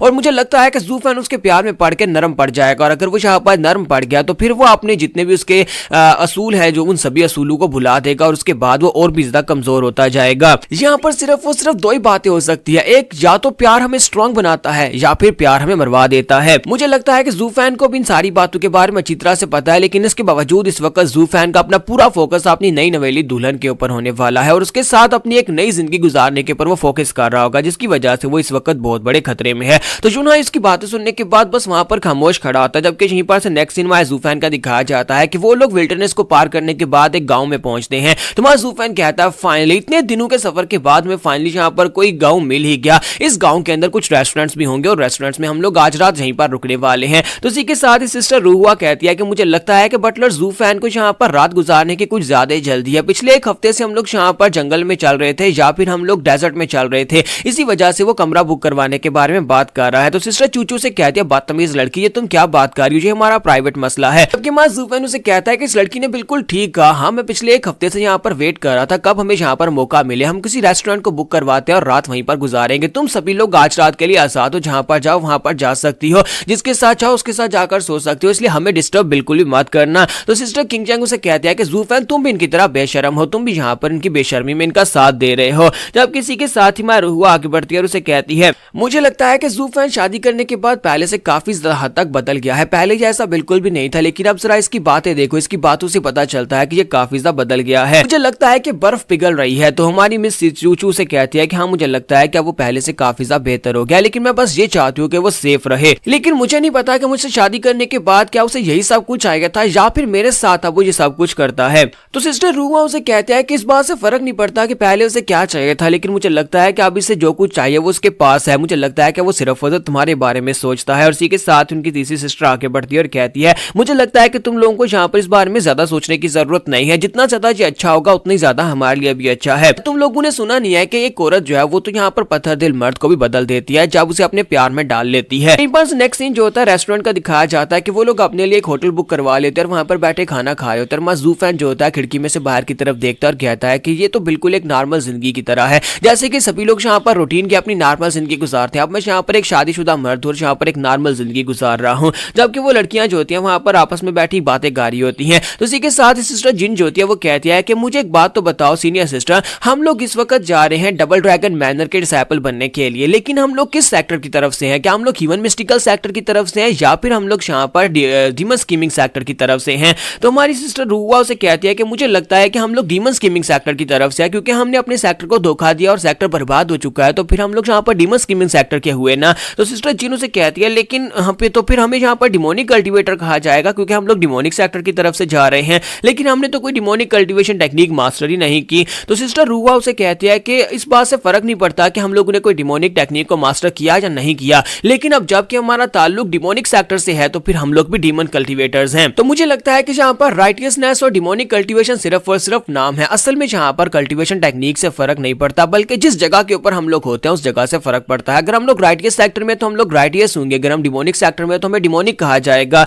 तो जूफैन जो होता है उन दोनों की बहस वहां पर सुन रहा था, साथ ही सोच रहा था कि मुझे लगता है कि ये लड़कियां बिल्कुल ठीक कह रही हैं, डिमोनिक और राइटियस दोनों ही एक इसी दुनिया का हिस्सा है। अगर हम लोग जहाँ पर राइटियस काम करते हैं या फिर हम लोग राइटियस सेक्टर्स हैं तब भी हमें राइटियस ही कहा जाएगा, लेकिन अगर हम लोग डिमोनिक काम करते हैं या फिर हम लोग डिमोनिक सेक्टर्स हैं तब भी हमें डिमोनिक ही कहा जाएगा। लेकिन असल मकसद यहाँ पर अपनी कल्टीवेशन को बढ़ाना है, डाओ को हासिल करना है, जो कि मास्टर जान ने मुझे सही विस्तार के साथ समझाया था। जब हमारा जूफैन जहाँ पर ये सारी बातें सोच रहा था, इसी के साथ ही हमारे जूफैन के माइंड में एक आवाज आती है, कोई उसके पुराने नाम यानी डिमोनिक एम्परर के नाम से उसे पुकारता और कहता है कि डिमोनिक एम्परर हम तुम्हारा वेट कर रहे हैं, तुम वापस कब आने वाले हो? जूफैन कहता है कि तुम कौन और तुम्हें कैसे पता है कि मैं एक डिमोनिक एम्परर हूं? और इसी के साथ ही वो आवाज उसे कहती है कि हम तो यहाँ पर चाहते हैं कि तुम जल्दी से जल्दी यहाँ पर अपनी कल्टीवेशन को कंप्लीट करो और वापस आ जाओ। तो यहाँ पर हमारी एपिसोड 673 का एंड होगा। नेक्स्ट एपिसोड में पता चलेगा कि ये आवाज कहां से आई, क्या ये उसका इनर सेल्फ है या फिर कोई दूसरी दुनिया से उसे आवाज दे रहा है जहां पर हमारा डिमोनिक एम्परर पहले रहा करता था। तो एपिसोड की एक्सप्लेनेशन अच्छी लगी हो तो कमेंट करके जरूर बताइएगा, वीडियो को लाइक करना मत भूलिएगा। Thank you. तो गाइस कैसे हैं आप सब लोग। दी बुक ऑफ एस्पेक्ट के एपिसोड 674 के साथ हाजिर हो। तो लास्ट एपिसोड के एंड पे हमने देखा था कि मा ज़ूफेन जो होता है जब वो वहां पर रेस्टोरेंट के अंदर बैठा होता है दूसरी लड़कियों के साथ, वहां पर बैठे बैठे वो थोड़ी देर के लिए उसकी आंख लग जाती है और साथ उसे आवाज आती है, कोई उसके नाम से पुकार रहा होता है। यानी डिमोनिक एम्परर कहकर उसे कह रहा होता है कि जल्दी से आप वापिस आ जाओ, डाउ को हासिल करो और वापिस आ जाओ, हम तुम्हारा वेट कर रहे हैं। तो इसी के साथ ही वहां ज़ूफेन कहता है कि ये कौन है जो मुझे यहाँ पर आवाज दे रहा है। तो ज़ूफेन जल्दी से वहां पर आंखें खोलता है, चिल्लाकर कहता है कौन हो तुम, यहाँ पर मुझे आवाज दे रहे हो। तो वो सभी लड़कियां हैरान हो जाती है। तो सिस्टर चूचू से कहता है कि ज़ूफेन तुम्हें क्या हो गया है। तो ज़ूफेन कहता है कि क्या मतलब है कि मुझे क्या हो गया है। तो चूचू से कहती है कि हम लोग यहाँ पर आपस में बैठे बातें कर रहे थे और तुम्हें यहाँ पर नींद आ गई थी, इसी वजह से हमने काफी बार तुम्हें बुलाने की कोशिश की लेकिन तुम सोए रहे। पूरे 1 घंटे से हम लोग यहाँ पर तुम्हें जगाने की कोशिश कर रहे थे लेकिन फिर हमने सोचा कि शायद तुम्हें नींद आ गया क्योंकि तुम थक गए हो, इसी वजह से हमने तुम्हें डिस्टर्ब नहीं किया। तो ज़ूफेन कहता है क्या मैं पूरे 1 घंटे के लिए यहाँ पर एक कुर्सी के ऊपर बैठे बैठे सो गया था। और साथ ही वो सोच रहा था कि मेरे जैसा एक काशियस इंसान जिसके काफी सारे दुश्मन भी हैं, अगर वो यहाँ पर इस तरह बैठे बैठे 1 घंटे के लिए सो गया और यहाँ तक कि ये सभी लड़कियां मुझे यहाँ पर जगाने की कोशिश करती रही और मैं उठ नहीं रहा था, इसका मतलब यह है कि ये तो मेरे लिए सजाए मौत की तरह है। यानी कोई भी किसी वक्त भी आकर मुझे मार डाले और मुझे इस बात की बिल्कुल भनक भी नहीं लगेगी और कोई मुझे मार कर भी चला जाएगा। ये मेरे साथ हो क्या रहा है। तो सिस्टर जेनियर उसे कहते हैं कि बटलर ज़ूफेन मुझे लगता है कि तुमने यहाँ पर शादी के बाद कुछ ज्यादा परफॉर्मेंस दे दी जिसकी वजह से तुम्हारी किडनी फेलियर हो गई है, तुम्हारी किडनी की बीमारी है, इसी वजह से। तुम्हारा ज़ूफेन कहता है बकवास बंद करो और जो तुमने इस तरह की गंदी बातें करना कहां से सीख लिया, तुम तो एक राइटियस कल्टीवेटर हो और मेरे जैसे कल्टीवेटर की किडनी फेल कैसे हो सकती है, वो भी 2-4 बार करने से। जब किसी के साथ ही ज़ूफेन जो होता है उनसे कहता है कि जरा रुको, अपनी बातें बंद करो। साथ ही उनसे कहता है कि तुम लोगों ने इस बात को नोटिस किया यहाँ पर कुछ ज्यादा ही खामोशी है, क्या तुमने अपने आसपास नोटिस नहीं किया, पिछले 1 घंटे से क्या तुम लोग यहाँ पर देख नहीं रही थी, यहाँ पर कोई भी कस्टमर नहीं रहा, सभी लोग जा चुके हैं और पूरे का पूरा गांव भी खाली है। तो चूचू से कहते हैं कि ये अचानक से क्या हो गया, ये तो बिल्कुल लास्ट टाइम की तरह है जब जानमो ने पूरे के पूरे गांव को खाली करवा दिया था। तो ज़ूफेन कहता है कि वैसा बिल्कुल भी नहीं है, जानमो रात के वक्त अटैक करता था और ये जानमो के जैसा तरीका तो बिल्कुल भी नहीं है। तो वो लड़कियों से कहती है कि अगर जानमो नहीं है तो फिर यहाँ पर कौन हो सकता है। तो ज़ूफेन कहता है कि मुझे लगता है कि हम लोग फिर से किसी के जाल के अंदर फंस चुके हैं, किसी ने यहाँ पर इस पूरे के पूरे गांव के अंदर एक ट्रैप बिछाया हुआ था और हम लोग उसके ट्रैप के अंदर आकर फंस गए हैं, इसी वजह से हम लोग यहाँ पर बहुत ही बड़ी मुसीबत में पड़ सकते हैं, हमें अपने आप को बचाना होगा, यहाँ पर इस गांव से निकलना होगा। और इसी के साथ उनके पर अटैक हो जाता है। जैसे वहां पर एक जबरदस्त धमाका होता है, ज़ूफेन जो होता है अपनी पावर को यूज करते हुए लड़कियों को बचाता है, उनको कवर देता है। तो सामने एक कैरेक्टर होता है जो कि हंस रहा होता है और उसे कहता है कि मुझे लगता है कि डबल ड्रैगन गैदरिंग में फर्स्ट पोजीशन हासिल करने वाले लड़के से ये बात तो एक्सपेक्ट की जा सकती है कि तुमने यहाँ पर इस बात को नोटिस कर लिया कि तुम एक जाल में फंस चुके हो और साथ ही तुमने यहाँ पर मेरी पाम अटैक को ब्लॉक कर लिया और किसी लड़की को भी नुकसान पहुंचने नहीं दिया। तुम वाकई में कमाल के कल्टीवेटर और तुम्हारी सोच भी काफी ज्यादा तेज है। तो ज़ूफेन उसे कहता है कि अब तुम कौन हो, जल्दी से बताओ। तो इसी के साथ साइड के ऊपर से फिर से उसे आवाज आती है और वहां पर से यंग मास्टर जाओ डेंसू निकल कर आता है और उसे कहता है कि बटलर ज़ूफेन कैसे हो तुम, काफी दिनों के बाद तुमसे मुलाकात हुई है। इस बार मैं यहाँ पर पूरी तैयारी के साथ आया हूँ, लास्ट टाइम तुमने मुझे बहुत ही बुरी तरह से ह्यूमिलिएट किया था लेकिन इस बार मैं यहाँ पर पूरी तरह से डीमन को पर्च करने के लिए आया हूँ। मैं अपने साथ अपने सेक्टर से पूरे 500 इथेरियल स्टेज के मास्टर्स लेकर आया हूँ ताकि यहाँ पर तुम्हें पूरी तरह से भागने ना दिया जाए और तुम्हारा खात्मा कर दिया जाए। तुम्हारा ज़ूफेन कहता है कि जाओ डेंजू कमीने कहीं के, मैं भी यहाँ पर यही सोच रहा था कि ऐसा कौन है जो कि यहाँ पर रास्ते में आकर मेरे पर अटैक कर सकता है। मैंने यहाँ पर तुम्हारे बारे में तो बिल्कुल भी नहीं सोचा था कि तुम यहाँ पर ये बड़ा बोल्ड मूवर करने वाले हो, यानी कि तुम यहाँ पर आकर मेरे पर अटैक करने वाले हो। तो डाउ ज़ेन्ज़ू से कहता है कि तुम्हें क्या लगा था कि मैं तुम्हारे पर अटैक नहीं करूंगा, जो कुछ तुमने मेरे साथ किया था उसके बाद भी तुमने ऐसा क्यों सोचा। तुम्हारा ज़ूफेन उसे कहता है कि मेरे बहुत सारे दुश्मन हैं जिनमें से सबसे पहले यहाँ पर हीवन मिस्टिकल सेक्टर के लोग थे, लेकिन हीवन मिस्टिकल सेक्टर के लोगों को मैंने पूरी तरह से एनाइलेट कर दिया जिसकी वजह से उनके अंदर इतनी हिम्मत नहीं है कि वो दोबारा मेरे पर अटैक कर सकें। और उसके बाद यहाँ पर मेरे अपने सेक्टर के लोग हैं लेकिन वो लोग भी यहाँ पर मेरे पर अटैक करने के लिए नहीं आएंगे क्योंकि वहां पर जितने वैनरेबल्स हैं वो सारे के सारे यहाँ पर अब मैं उनका सेक्टर लीडर बन चुका हूं, तो उनके अंदर इतनी हिम्मत नहीं है कि वो मेरे पर आकर अटैक कर सकें। और तीसरे नंबर पर हीवन ट्रेलिंग सेक्टर के लोग आते हैं और हीवन ट्रेलिंग सेक्टर के लोग फिलहाल के लिए तो मेरे पर अटैक करने के लिए नहीं आ सकते और अगर वो यहाँ पर मेरे पर अटैक करने के लिए आ भी जाते तो हालांकि उनका पुराना स्टेटस मिडिल 3 सेक्टर्स में से था, इसका मतलब यह है कि वो मेरे सामने ज्यादा कुछ कर भी नहीं सकते थे और मैं बड़ी आसानी से उनसे यहाँ पर निमट सकता था।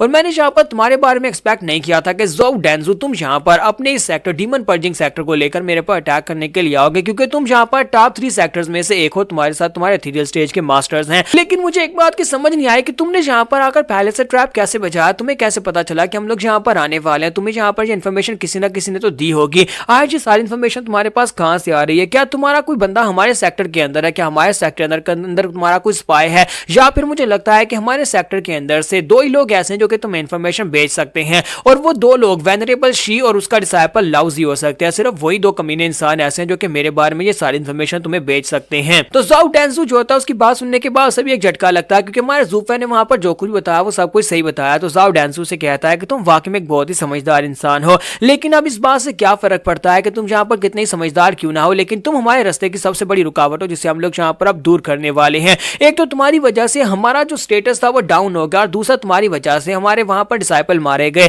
जिसकी वजह से हमारी बहुत ज्यादा इंसल्ट होगी। और तुम्हारे जैसे डिमोनिक मास्टर को मारने के लिए मैं अपने साथ अपने सेक्टर के एल्डर्स को लेकर आया हूं, और साथ ही उसके सभी लोग वहां पर अपनी अपनी पावर्स को रिलीज कर रहे होते हैं। तो जाओ डेंजू से कहता है कि आज हम लोग यहाँ पर सच्ची में एक ईवल मास्टर को पर्ज करने के लिए आए हैं, क्योंकि हम राइटियस सेक्टर के लोग हैं, हमारा मकसद यहाँ पर इस दुनिया से ईवल को खत्म करना है। तुम्हारा ज़ूफेन उसे कहता है कि बकवास बंद करो, ऐसा कुछ भी नहीं होने वाला, मुझे इस बात की बिल्कुल परवाह नहीं है, और साथ ही मुझे यहाँ पर डिमोनिक सेक्टर की भी कोई परवाह नहीं है जिसके बारे में तुम यहाँ पर बात कर रहे हो। डबल ड्रैगन गैदरिंग के खत्म होने के बाद मैंने यही सोचा था कि मैं यहाँ से चुपचाप वापस अपने लू क्लैन में चला जाऊंगा, अपने घर वापस चला जाऊंगा, लेकिन उसके बाद मैं यहाँ पर कुछ ऐसे मसलों में पड़ गया कि अब मैं यहाँ पर तुम्हारी इस गंदी पॉलिटिक्स का हिस्सा बन चुका हूँ। लेकिन इसके बावजूद भी तुम्हारे जैसे कमीने लोग जो कि यहाँ पर अपनी औकात भूल जाते हैं और दोबारा मेरे पर अटैक करने के लिए मेरे सामने आकर खड़े हो गए हैं। यहाँ पर वक्त आ चुका है कि तुम्हें तुम्हारी औकात दिखाई जा सके, लेकिन उससे पहले कि हम लोग फाइट करें मैं तुमसे एक रिक्वेस्ट करना चाहता हूँ, क्यों ना तुम यहाँ पर राइटियस कल्टिवेटर्स को यहाँ से जाने दो, क्योंकि ये सभी लड़कियां तो ह्यूमन मिस्टिकल सेक्टर की लड़कियां और सभी राइटियस हैं। तुम्हारा झगड़ा तो यहाँ पर मुझसे है। तो ये बात सुनने के बाद वो डेंजू से कहता है कि तुम्हें क्यों लगता है कि मैं यहाँ पर लड़कियों को जाने दूंगा? एक डीमन का साथी भी डीमन होता है, डीमन का साथ देने वाला भी डीमन होता है,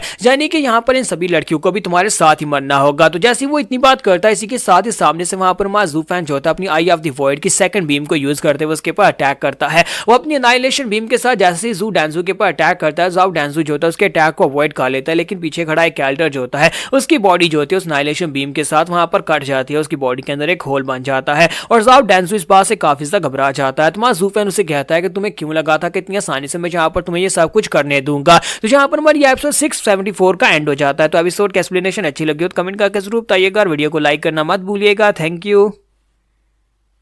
तो गाइस कैसे हैं आप सब लोग? द बुक ऑफ एस्पर के एपिसोड 675 के साथ हाजिर हो। तो लास्ट एपिसोड के एंड पे हमने देखा था कि हमारा ज़ूफेन जो होता है अपने एनाइलेशन बीम टेक्निक को यूज करते हुए सामने की तरफ एक अटैक करता है। तो ज़ाओ डेंजू जो होता है उसके अटैक को तो वहां पर अवॉइड कर लेता है, लेकिन साथ ही एल्डर जो होता है उसके साथ हिट होने के बाद वहीं पर गिर जाता है। तो हमारा ज़ूफेन जो होता है अपनी लड़कियों को लेकर वहां से भागना शुरू कर देता है। तो ज़ाओ डेंजू चिल्लाकर कहता है कमीने कहीं कि तुम्हें क्या लगता है कि तुम सरप्राइज अटैक करके यहाँ पर से भाग कर जा पाओगे? तो ज़ूफेन ने सिस्टर चूचू का हाथ पकड़ रखा था और बाकी लड़कियों से कहता है कि जल्दी से भागो, हमें यहाँ पर से दूर जाना होगा। और जब वो जा रहे होते हैं तो डेंजू जो होता है अपने लोगों से कहता है कि सभी लोग जल्दी से अपनी अरे फॉर्मेशन को एक्टिवेट करो। तो उसके जितने एल्डर्स होते हैं वो सभी लोग वहां पर अपनी अरे फॉर्मेशन को एक्टिवेट करते हैं, और वहां पर अरे फॉर्मेशन जो होती है एक सर्कल की तरह आती है, वो पूरे गांव का वहां पर एक सर्कल कर लेते हैं, जिसकी वजह से हमारा ज़ूफेन जो होता है उसके अंदर ट्रैप हो जाता है। तो सिस्टर जिन कहते हैं कि अब हम लोग यहाँ पर क्या करेंगे? यहाँ पर पूरे 500 इथेरियल स्टेज के मास्टर्स हैं, सभी लोगों ने मिलकर यहाँ पर इस अरे फॉर्मेशन को क्रिएट किया है। अगर ये कोई लोअर लेवल की अरे फॉर्मेशन होती तब तो हम लोग बड़ी आसानी से यहाँ पर से निकल कर जा सकते थे। तो हमारा ज़ूफेन उसे कहता है कि मुझे लगता है कि यहाँ पर यूनिवर्सल राइटियस सेक्टर यानी कि डीमन पर्जिंग सेक्टर के लोगों के साथ मिलना हमारे लिए सबसे बड़ा बैड लक है, और मुझे लगता है कि ये यहाँ पर यही कर सकते हैं, क्योंकि मुझे पहले से पता था कि अगर यहाँ पर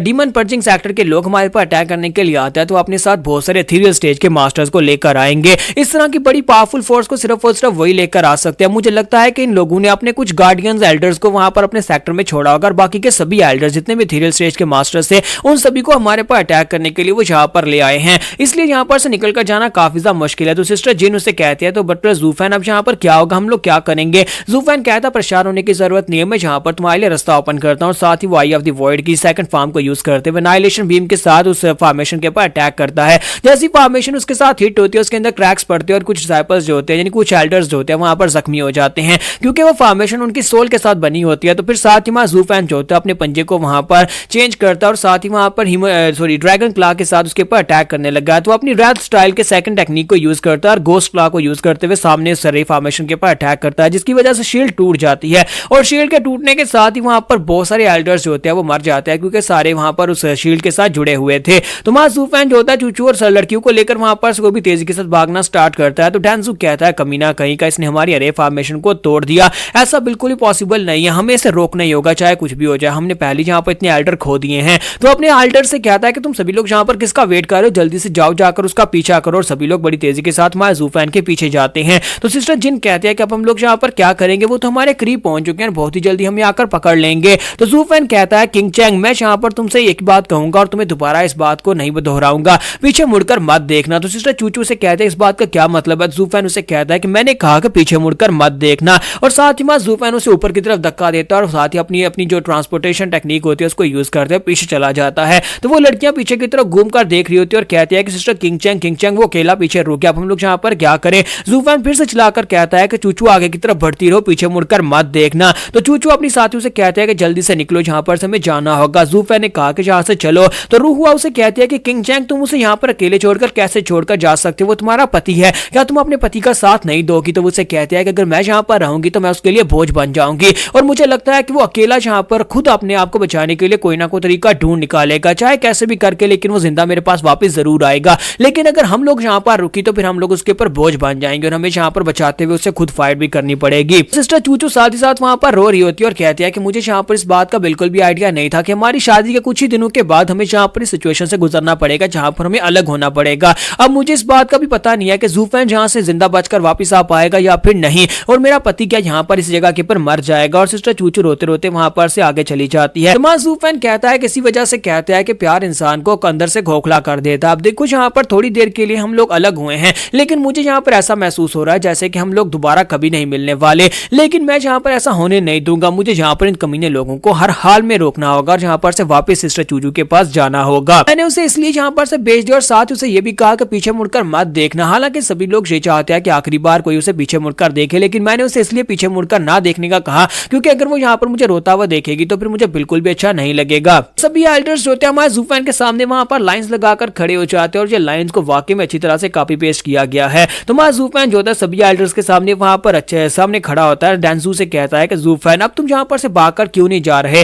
क्या तुम्हें नहीं लगता कि अब तुम यहाँ पर से भागकर नहीं जा पाओगे, इसी वजह से तुम यहाँ पर रुक गए हो। और रही बात उन लड़कियों की, अगर वो यहाँ से चली भी गई हैं तो कितनी दूर जा पाएंगी, हम लोग जाकर उनको पकड़ लेंगे और उनको मार डालेंगे। हमारा ज़ूफैन उसे कहता है कि मैं यहाँ पर से इसलिए नहीं जा रहा क्योंकि तुमसे फाइट करना ज्यादा बेहतर रहेगा। अगर मुझे यहाँ पर मरना ही है तो फिर मैं यहाँ पर भागकर क्यों मरूं, बल्कि तुमसे फाइट करके मरूंगा। तो डांसू से कहता है कि लड़की क्या तुम्हें वाकई में लगता है कि तुम यहाँ पर सिर्फ बातें करके ही हमसे जीत पाओगे। मैं अपने साथ पूरे 500 एल्डर्स को लेकर आया और सारे के सारे एथीरियल स्टेज के मास्टर्स हैं। तुम यहाँ पर 2-4 को संभाल लोगे, 10 को संभाल लोगे, 100 को संभाल लोगे, लेकिन बाकी 400 तुम्हें मार डालेंगे। और साथ ही वो एक एल्डर से कहता है कि तुम जाकर उन लड़कियों का पीछा करो, उन्हें ढूंढकर मार डालना। तो वो एल्डर जो होता है वहां पर से जैसे ही जाने लगता है, इसी के साथ ही ज़ूफैन जो होता है अपने ड्रैगन के साथ उसको खा जाता है, यानी ड्रैगन के साथ उनके ऊपर अटैक करना शुरू कर देता है। तो डांसू कहता है कमीना कहीं का जहां पर अपने रेड ड्रैगन को यूज कर रहा है। ज़ूफैन उसे कहता है कि ये तो सोचना भी मत कि तुम में से कोई जहां पर उन लड़कियों के पीछे जा पाएगा। तो जहां पर हमारी एपिसोड 675 का एंड होगा। और एपिसोड की एक्सप्लेनेशन अच्छी लगी हो तो कमेंट करके जरूर बताइएगा और वीडियो को लाइक करना मत भूलिएगा। Thank you.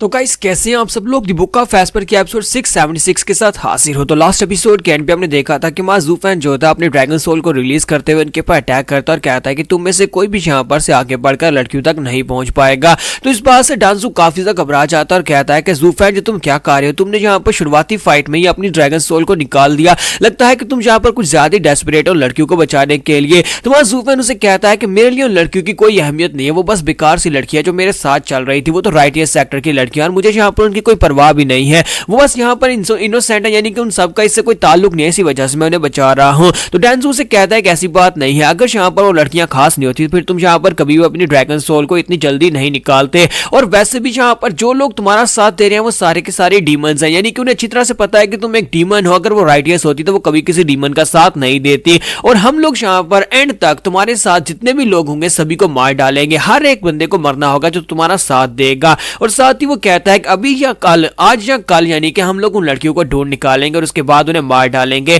तो ज़ूफैन बहुत ज्यादा गुस्सा हो जाता है और उसे कहता है कि तुम में से कोई भी यहाँ पर मुझसे आगे गुजर कर नहीं जा पाएगा और उन लड़कियों तक तो बिल्कुल भी नहीं पहुंच पाएगा। तो डांसू से कहता है कि तुम अकेले यहाँ पर 500 लोगों को कैसे रोक पाओगे, जरा खुद सोच कर देखो, यहाँ पर मेरे पास पूरे 500 लोग हैं, अगर हम लोग यहाँ पर तुम्हें नहीं भी मार पाए तब भी हम लोग यहाँ पर उन लड़कियों को जरूर ढूंढकर मार डालेंगे और तुम्हारी आंखों के सामने लाकर उन्हें मारेंगे। तब तुम देखोगे कि यहाँ पर कैसे हम लोग डीमन को पर्च करने वाले हैं और साथ ही वो अपने कुछ एल्डर से कहता है कि जल्दी से यहाँ पर अपना सोल अटैक करो। तो वो लोग सोल ब्लास्ट अटैक को यूज करते हुए अपनी सोल्स को वहां पर फॉर्म करते हैं और सामने की तरफ थ्रो करते हैं। तो वहां ज़ूफेन अपने ड्रैगन के साथ उनके अटैक को ब्लॉक करने की कोशिश करता है और वो अटैक जाकर ड्रैगन के साथ टकराता है तो एक जबरदस्त धमाका होता है और वहां ज़ूफेन के मुंह से ब्लीडिंग होना शुरू हो जाती है। लेकिन क्योंकि वहां ज़ूफेन ने वहां पर अटैक को ब्लॉक कर लिया है तो उसके एल्डर्स जो थे वो इस बुरी तरह जख्मी हो जाते हैं। डांजू कहता है कि यहाँ पर मेरा नुकसान ज्यादा हो रहा है क्योंकि यहाँ पर मैंने 30 एल्डर से कहा था कि अटैक करो, 3 इथेरियल स्टेज के मास्टर्स ने अटैक किया जिनमें से 20 जो है वो बुरी तरह जख्मी हो गए और 10 जो है अब यहाँ पर अनकॉन्शियस हो चुके हैं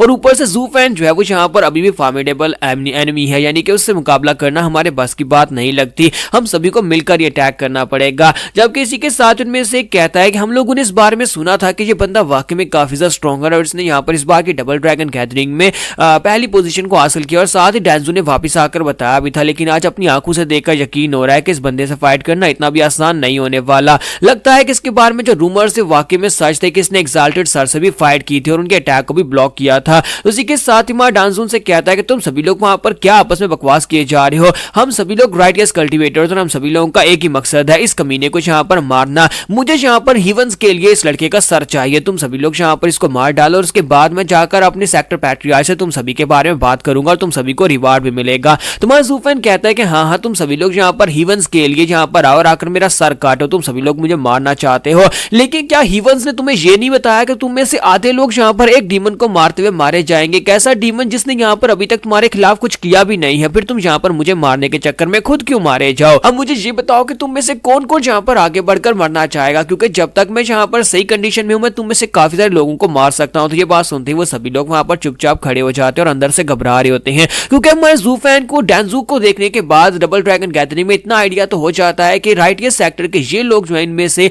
हालांकि इनका बिलीफ यह है कि वो डिमंस को पर्च करना चाहते हैं, लेकिन काफी ज्यादा डरपोक भी है और सेल्फिश भी है। तो ज़ूफेन कहता है कि मुझे इसी कमजोरी को यूज करते हुए इन सभी लोगों को यहाँ पर इनके दिमाग में ये बात डालनी होगी, इनके दिमाग में डर डालना होगा कि मैं इनसे ज्यादा स्ट्रॉन्गर हूं, मैं यहाँ पर इनमें से काफी सारे लोगों को मार डालूंगा। तो डांजू चलाकर अपने लोगों से कहता है कि तुम सभी लोग अब यहाँ पर इसकी बातें सुनने के बाद खामोश होकर क्यों खड़े हो गए हो? क्या तुम्हें डर लग रहा है? हम लोग राइटियस कल्टीवेटर्स, हमेशा यहाँ पर डरने की जरूरत नहीं है। मैंने कहा ना कि जाकर सेक्टर लीडर से तुम सभी की तारीफें करूंगा। तो उनमें से एक उसे कहता है कि ऐसी बात है तो खुद जाकर अटैक क्यों नहीं करते तुम, हम सभी लोगों को यहाँ पर क्यों कमांड कर रहे हो? जबकि डांजू बेचारा भी वहां पर सोच रहा था कि इन बेवकूफों को क्या पता कि मैं यहाँ पर तुमसे सबसे ज्यादा बड़ा डरपोक और मैंने तो ज़ूफेन को देखा है अटैक करते हुए, मैं जाकर मरना नहीं चाहता। जबकि ज़ूफेन सोच रहा था कि मुझे लगता है कि मेरा काम बन रहा है, इसी तरह मुझे यहाँ पर ज्यादा समय मिलेगा तो वो लड़कियां यहाँ से दूर निकल जाएंगी। लेकिन साथ ही वहां पर एक एल्डर आ जाता है और कहता है कि देखो तो जरा, एक लड़का जो कि तुम्हारे सामने खड़े होकर सिर्फ बातें कर रहा है और तुम 500 एल्डर्स उसके सामने उसकी बातों में आ गए और चुपचाप यहाँ पर उसके ऊपर अटैक करने के लिए भी आगे नहीं बढ़ रहे।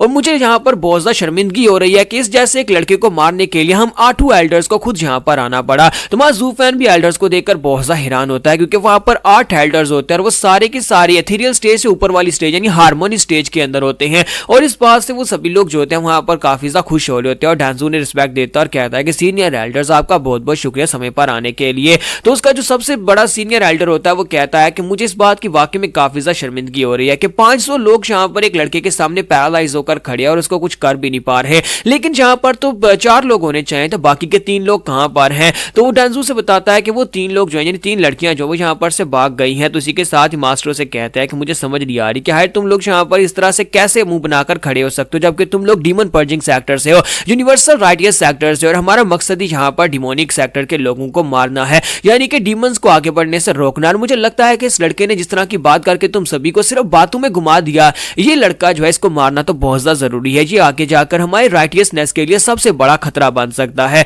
इसी वजह से इस लड़के का मरना बहुत ज्यादा जरूरी है। तो वो डांजू से पूछते हैं कि बाकी की तीनों लड़कियों के पीछे किसी को भेजा? तो डांजू कहता है कि नहीं, हम लोग किसी को नहीं भेज पा रहे क्योंकि ये लड़का ज़ूफेन यहाँ पर हम सभी को ब्लॉक कर रहा है, किसी को भी आगे गुजरने नहीं दे रहा। तो एल्डर उसे कहता है कि वेरी गुड, मुझे तुम्हारे पर बहुत ज्यादा फख्र है, मुझे पहले भी यहाँ पर तुम्हारे बारे में पता था कि तुम एक बेकार इंसान हो और डबल ड्रैगन गैदरिंग में तुमने जो कारनामा किया वो भी मुझे अच्छी तरह से पता है। मुझे यहाँ पर तुमसे यहाँ पर कोई भी उम्मीद नहीं थी, इसी वजह से मैं काशियस होकर पहले यहाँ पर पहुंचा है। मैं अपने एल्डर्स को लेकर इसी वजह से यहाँ तक पहुंचा हूं क्योंकि तुम यहाँ पर हमारे 500 इथेरियल स्टेज के एल्डर्स को भी मरवा देते, इसी वजह से मैं अपने साथ अपने एल्डर्स को लेकर आया हूं ताकि हम इस मिशन को इस बार पूरी तरह से जड़ से मिटा देंगे। तो यहाँ पर हमारी एपिसोड 676 का एंड होगा। नेक्स्ट एपिसोड में देखेंगे कि हमारा ज़ूफेन एक बहुत ही टाइट सिचुएशन में फंस चुका है और वो सिचुएशन से कैसे बाहर निकल पाएगा।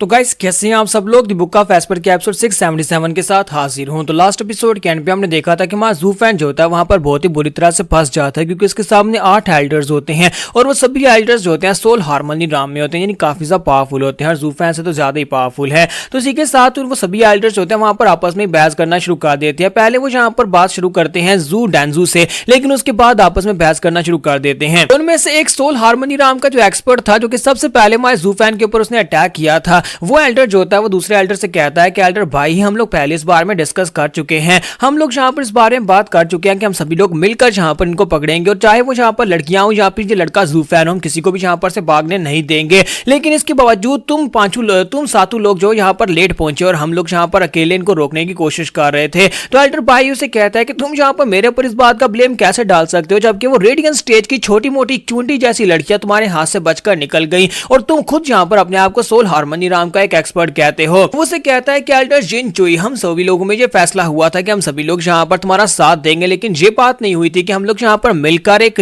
जूनियर को मारने में तुम्हारा साथ देने वाले हैं। वो सभी लड़कियां बहुत ज्यादा कमजोर, अगर हमारे जैसे सोल हार्मनी राम के एक्सपर्ट जहां पर मिलकर उनके ऊपर अटैक करेंगे फिर तो हमारी इंसल्ट हो जाएगी। तुम अकेले सोल हार्मनी राम में और साथ में तुम अपने साथ 500 इथेरियल स्टेज के एल्डर्स को लेकर आए, लेकिन इसके बावजूद भी तुम जहां पर कुछ भी नहीं कर पाए और मुझे तो लगा था कि तुम्हारे लिए बहुत ज्यादा आसान होने वाला है, लेकिन तुमने इसके बावजूद जहां पर उन सभी लड़कियों को भागने दिया। उन लड़कियों के भागने के बाद अब जहां पर एक जू फैन जैसा लड़का तुम्हारे सामने खड़ा है, जो कि तुम्हें पूरी तरह से ब्लॉक कर चुका है। तुम लोग जहां पर इस लड़के के सामने कुछ नहीं कर पा रहे और जब हम लोग जहां पर पहुंचे तो हमने जहां पर आकर क्या देखा, तुमने तो हमारा मजाक बना दिया। तुम्हारे बहुत सारे एल्डर्स जहां बुरी तरह जख्मी हो चुके हैं। इथेरियल स्टेज के मास्टर्स एक रेडियंट स्टेज के लड़के से मार खा रहे हैं। क्या तुम्हें नहीं लगता कि तुम्हें इसके ऊपर थोड़ी सी शर्मिंदगी महसूस होनी चाहिए? लगता है कि अब हमें जहां पर इस बारे में समझ जा चुकी है कि तुम जहां पर कितने कमजोर और ऊपर से तुम्हारा डिसाइपल जू डैंजू वो भी कितना ज्यादा कमजोर है। इसी वजह से तो जू डैंजू इस बार के कंपटीशन में मार खाकर वापस आया था। तो एल्डर जिन कोई जो होता है उसकी बात सुनने के बाद काफी गुस्सा आ जाते हैं और साथ ही वहां पर शर्मिंदा हो रहे होते हैं कि इस कमीने की वजह से मेरी कितनी ज्यादा इंसल्ट हो रही है,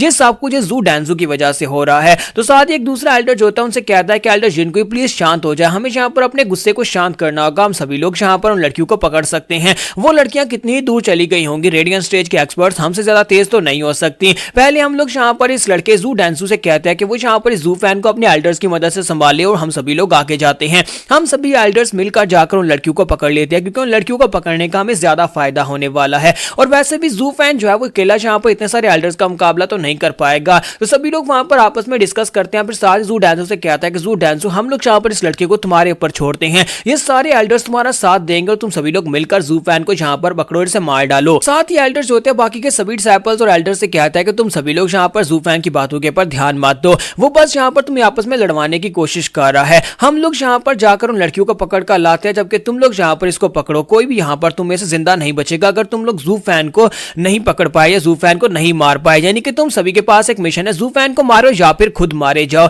तो सभी लोग काफी ज्यादा घबरा जाते हैं। फिर साथ ही कहता है जी सर, जैसा आपने कहा वैसा ही करेंगे। और इसी के साथ ही जब एल्डर्स वहां पर से जाने लगते हैं उन लड़कियों के पीछे, तो इसी के साथ ही वो सोच रहे होते हैं कि हम लोग जहां पर से जा तो रहे हैं, हम उन लड़कियों के लिए इसलिए जा रहे हैं क्योंकि वो तीनों ही लड़कियां उनकी स्पेशल फिजिक बहुत ज्यादा खास है। उन फिजिक के साथ अगर डुअल कल्टीवेट किया जाए तो हमारी कल्टीवेशन लेवल काफी ज्यादा बढ़ जाएगी। तो जैसे ही वो आगे बढ़ने लगते हैं, हमारा जू फैन जो था अपना ड्रैगन लेकर उनके सामने खड़ा हो जाता है और कहता है कि मैंने पहले भी कहा था कि तुम में से कोई भी जहां पर उन लड़कियों के पीछे नहीं जा पाएगा जब तक मैं जहां पर खड़ा हूं, जब तक मैं जहां पर हूं तुम में से किसी को आगे बढ़ने नहीं दूंगा। तो जू डैंजू हंसना शुरू कर देता है और उसे कहता है कि जू फैन, क्या तुम्हें वाकई में लगता है कि तुम जहां पर इन सभी एल्डर्स को रोक पाओगे? मेरे पास 8 एल्डर्स हैं जो कि सोल हार्मनी राम में है और तुम जहां पर इन सभी को नहीं रोक सकते, चाहे तुम कितने ही पावरफुल क्यों ना हो। और साथ ही हमारे पास यहाँ पर इथेरियल स्टेज के मास्टर्स भी हैं। तो एल्डर जिन कोई उसे कहता है कि हम तुम्हारे जैसे एक बच्चे के ऊपर अपना टाइम वेस्ट नहीं करना चाहते, और वैसे भी हमारे लिए इंसल्ट की बात होगी कि तुम्हारे जैसा जूनियर हमारे जैसे एल्डर्स के हाथों से मारा जाए। तुम रेडियंट स्टेज के कीड़े हो, जबकि हम लोग हार्मोनी राम के एक बहुत ही पावरफुल एल्डर हैं।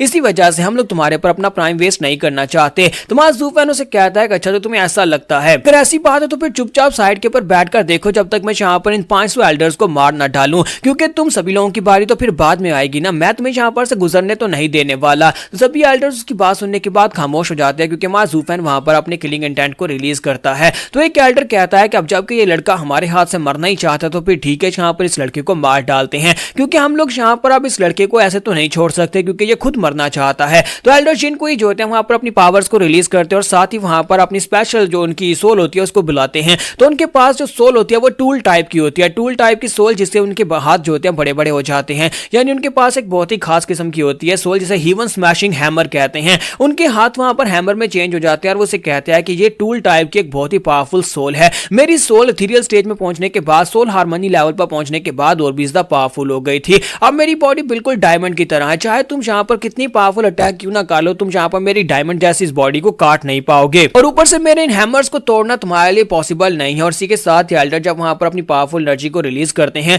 तो ज़ूफेन अपनी इस ड्रैगन सोल को वापस बुला लेता है। तो वो उसे कहता है कि ये क्या लगता है कि तुम डर गए और तुम्हें इस बात का आइडिया हो गया है कि तुम अपनी ड्रैगन सोल को मेरी इस हैमर के हाथों से मरवा दोगे। इसी वजह से तुमने जहां पर अपनी ड्रैगन सोल को वापस बुला लिया है। चाहे तुम्हारी ड्रैगन सोल ही क्यों ना हो, लेकिन वो भी जहां पर मेरे हैमर के सामने नहीं बच पाएगी। लेकिन अब काफी ज्यादा देरी हो चुकी है और वो बड़ी तेजी के साथ अटैक करने के लिए आगे बढ़ते और कहते हैं कि अब तुम्हारा मरना तय है। और जू डेंजू भी वहां पर हंस रहा होता है, कहता है कि ज़ूफेन अब तुम बिल्कुल भी नहीं बचोगे। सोल हार्मनी राम का एक एक्सपर्ट तुम्हारी तरफ आगे बढ़ रहा है। जबकि बाकी के सभी एल्डर्स कहते हैं कि चलो यहाँ पर से उन लड़कियों के पीछे चलते हैं। अब यहाँ पर इसका काम तो तमाम होने वाला है, क्योंकि एल्डर जिनको इसे मार डालेंगे। और जैसे एल्डर जिनको ही जो होते हैं वहां पर अपने हैमर्स लेकर हमारे ज़ूफेन के करीब पहुंचते हैं। हमारा ज़ूफेन आगे से मुस्कुराता है और उसे कहता है कि क्या तुम्हें मैं कोई बेवकूफ दिखाई देता हूं? मैं यहाँ पर अपने डिफेंसेस को लोअर क्यों करूंगा जबकि तुम मेरे पर अटैक करने के लिए आगे बढ़ रहे हो? सिर्फ और सिर्फ एक ही वजह थी अपने डिफेंसेस को लोअर करने की, और वो ये थी कि मैं तुम्हें अपने करीब लाना चाहता था ताकि सरप्राइज अटैक कर सकूं। और साथ ही एल्डर की बॉडी सेंटर से दो हिस्सों में कट जाती है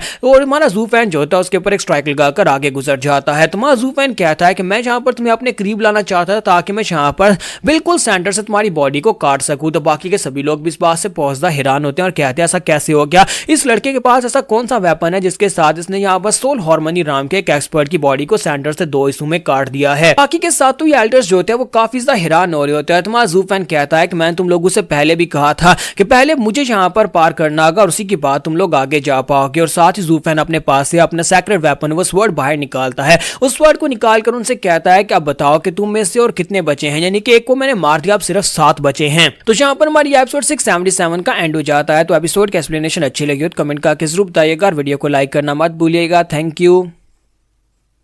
तो गाइस कैसे हैं आप सब लोग? दी बुक ऑफ एस्पर के एपिसोड 678 के साथ हाजिर हो। तो लास्ट एपिसोड के एंड पे हमने देखा था कि हमारा ज़ूफेन जो था अपनी डार्क स्वॉर्ड के साथ वहां पर एक एल्डर को मार डालता है, एक एल्डर की बॉडी को दो हिस्सों में काट देता है और बाकी के सातों एल्डर्स जो होते हैं इस बात से काफी ज्यादा हैरान होते हैं। और जू डेंजू बेचारा तो डर के मारे कांप रहा होता है कि ये क्या हो गया। हम लोग यहाँ पर अपने साथ सोल हार्मनी राम के एक्सपर्ट्स को लेकर आए थे, लेकिन इस लड़के ने यहाँ पर हमारे एक एल्डर को मार दिया है। जबकि उनके जो मेन एल्डर होते हैं वो सोच रहे होते हैं कि इस लड़के के हाथ में ये कैसी स्वॉर्ड है, क्या ये एक सेक्रेट वेपन है? लेकिन ये इतना ज्यादा पावरफुल वेपन कैसे हो सकता है कि सोल हार्मनी राम के कैरेक्टर को मारा जा सके? फिर साथ ही वो उसके चेहरे की तरफ देखता और कहता है कि लगता है कि ये सेक्रेट वेपन ही है, क्योंकि सिर्फ वो सिर्फ सेक्रेट वेपन इतने पावरफुल होते हैं कि वो यहाँ पर यूजर के ऊपर भी बहुत सारा टोल डालते हैं। क्योंकि ये लड़का अभी सिर्फ रेडियंट स्टेज में, इसी वजह से वो इसको ठीक से कंट्रोल नहीं कर पा रहा। तो हमारा ज़ूफेन भी वहां पर सोच रहा है कि सिर्फ एक कैरेक्टर के ऊपर मैंने तलवार को घुमाकर अटैक किया और मेरे पर इसकी बहुत ही बुरी तरह से बैकलैश पड़ी है, यानी कि अगली बार इसको यूज करने में मुझे काफी ज्यादा दिक्कत होने वाली है। लेकिन मैं यहाँ पर इन सभी लोगों को बिजी रखूंगा ताकि किंग चंग यहाँ पर से बहुत ज्यादा दूर चली जाए। फिर साथ ही ज़ूफेन अपनी तलवार उठाता और कहता है कि आप बताओ कि तुम में से और कौन आगे आना चाहता है?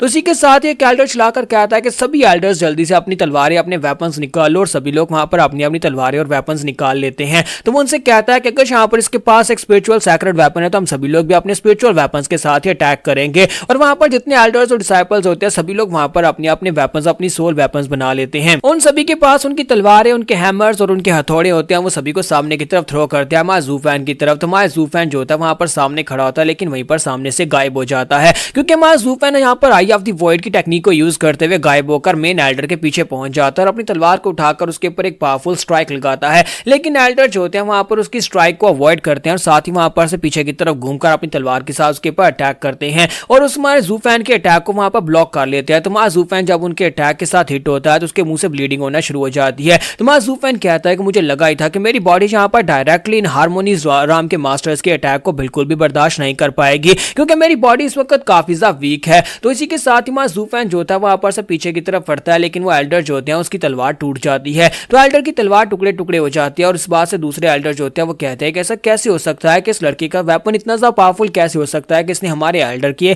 तलवार को भी तोड़ दिया और ऊपर से वो तलवार एक सोल हार्मनी राम के एल्डर के हाथ में थी, किसी ऐसे वैसे एल्डर के हाथ में नहीं थी। तो मेन एल्डर जो होता है वहां पर सोच रहा था कि अगर इस लड़के के हाथ में ये तलवार इतनी पावरफुल पावरफुल है, अगर ये मेरे पास होती तो फिर ये कितनी पावरफुल हो जाती, यानी कि मैं इसकी फुल पावर्स को अनलीश कर सकता था। और साथ ही वो अपने साथियों से कहता है कि तुम सभी लोग यहाँ पर रेडी हो जाओ, हमें इसे यहाँ पर मारना ही होगा। और साथ ही वो जू डांजू से कहता है कमीने तुमने हमें यहाँ पर इस बार में क्यों नहीं बताया था कि ये इतना ज्यादा पावरफुल है और साथ ही इसके पास यहाँ पर इस तरह का एक सेक्रेट वेपन है। तो डांजू से कहता है कि एल्डर किंग मुझे इस बारे में पता ही नहीं था कि इसके पास यहाँ पर ये वेपन भी है। और साथ ही वो सोच रहे होते हैं कि अब यहाँ पर इसका कुछ भी नहीं किया जा सकता क्योंकि इसके पास इस तरह का एक बहुत ही खास वेपन है जिसने यहाँ पर हमारे एल्डर की 9th ग्रेड की तलवार को तोड़ दिया। इसका मतलब यह है कि ये बहुत ही पावरफुल वेपन है जिसकी वजह से ज़ूफेन को खुद भी यहाँ पर नुकसान पहुंच रहा है। तो वहां ज़ूफेन जो होता है वहां पर एक एल्डर के पीछे लग जाता है। वो अपनी तलवार को मारकर जब उसके ऊपर अटैक करता है तो एल्डर बड़ी तेजी के साथ वहां से भागना शुरू कर देता है। तो हमारा ज़ूफेन फिर साथ ही आई ऑफ द वॉइड के फर्स्ट स्टेज को यूज करता है, अपनी बॉडी को ट्रांसपोज करता है और उसके पीछे पहुंच जाता है। जैसे फिर से अपनी तलवार घुमाकर उसके ऊपर अटैक करने लगा है तो वह एल्डर कहता है कमीने कहीं कि तुम मेरे पीछे ही क्यों पड़ गए हो, हाँ मुझे पता है कि तुम यहाँ पर से गायब हो सकते हो लेकिन तुम यहाँ पर मेरे पीछे ही पड़ गए। और इसी के साथ ही एल्डर बड़ी तेजी के साथ फिर से वहां पर सामने से भाग जाता है और मैं ज़ूफेन की स्ट्राइक से बच जाता है। तो ज़ूफेन कहता है कि इस कमीने की स्पीड कुछ ज्यादा ही है, अगर मुझे यहाँ पर इस कमीने को मारना है तो फिर मुझे अपनी स्पीड को बढ़ाना होगा या फिर कोई और तरीका सोचना होगा। और इसी के साथ ही साइड के ऊपर से एक दूसरा एल्डर जो होता है अपने वेपन को सामने की तरफ थ्रो करता है और उसे कहता है कि एल्डर मैं यहाँ पर अपने वेपन को थ्रो करके तुम्हारी मदद करता हूँ, ये दोनों तरफ से अटैक को फेस नहीं कर पाएगा, तुम भी आगे बढ़ो और इसके ऊपर अटैक करो। तुम्हारा ज़ूफेन जो होता है वहां पर से अपनी तलवार को उस वेपन की तरफ थ्रो करता है, यानी अपनी तलवार को वेपन की तरफ फेंक देता है, जबकि खुद वो बड़ी तेजी के साथ एल्डर की तरफ आगे बढ़ता है। तो जिस एल्डर की तरफ वो आगे बढ़ रहा था वो एल्डर हंसना शुरू कर देता है और कहता है कि लड़के मुझे पहले से पता है कि तुम्हारी राइट आर्म के अंदर काफी ज्यादा पावर है, हमें डांजू ने वापस आकर बताया था कि तुम्हारी राइट आर्म जो है वो किलिन की आर्म है, उसके अंदर बहुत ज्यादा दम है, इसी वजह से मुझे बस तुम्हारी राइट आर्म को अवॉइड करना और तुम यहाँ पर मेरी सोल हार्मनी राम के बैरियर को नहीं तोड़ पाओगे। तुम्हारा ज़ूफेन उसके करीब पहुंचने के बाद हंसते हुए उसे कहता है कि यही तो बात है कि मैं यहाँ पर तुम्हारे बैरियर को नहीं तोड़ पाऊंगा लेकिन मेरी तलवार तोड़ पाएगी। और साथ ही ज़ूफेन जो होता है वहीं पर से अपनी बॉडी को अपनी तलवार के साथ स्वैप कर लेता है और उसे कहता है कि मैं यहाँ पर अपनी राइट आर्म के साथ तुम्हारे वेपन को स्मैश करूंगा। और जैसे ही ज़ूफेन अपनी पोजीशन को चेंज करता है तो वेपन के उसकी तलवार जो थी वेपन के करीब पहुंच चुकी थी और दूसरी तरफ से वो हमारा ज़ूफेन जो था वो एल्डर के करीब पहुंच चुका था। तो दोनों वहां पर अपनी जगह को स्वैप करते हैं। तो ज़ूफेन उस वेपन को एक जबरदस्त पंच मारता है, दूसरी तरफ से उसकी तलवार जो होती है वो एल्डर की बॉडी के साथ टकराती है और एल्डर की बॉडी को काट कर आगे गुजर जाती है। और इस तरह हमारा ज़ूफेन जो होता है उसके सोल वेपन को भी डिस्ट्रॉय कर देता है और उसकी तलवार जो होती है एल्डर को भी मार डालती है और वापस से हमारे ज़ूफेन के हाथ में आ जाती है। तो हमारा ज़ूफेन कहता है कि लो अब यहाँ पर दूसरा गैप सिर्फ 6 एल्डर्स बचे हैं। तो यहाँ पर हमारी एपिसोड 678 का एंड होगा। नेक्स्ट एपिसोड में देखेंगे कि अगली एपिसोड में हमारा ज़ूफेन कितने एल्डर्स को मारेगा।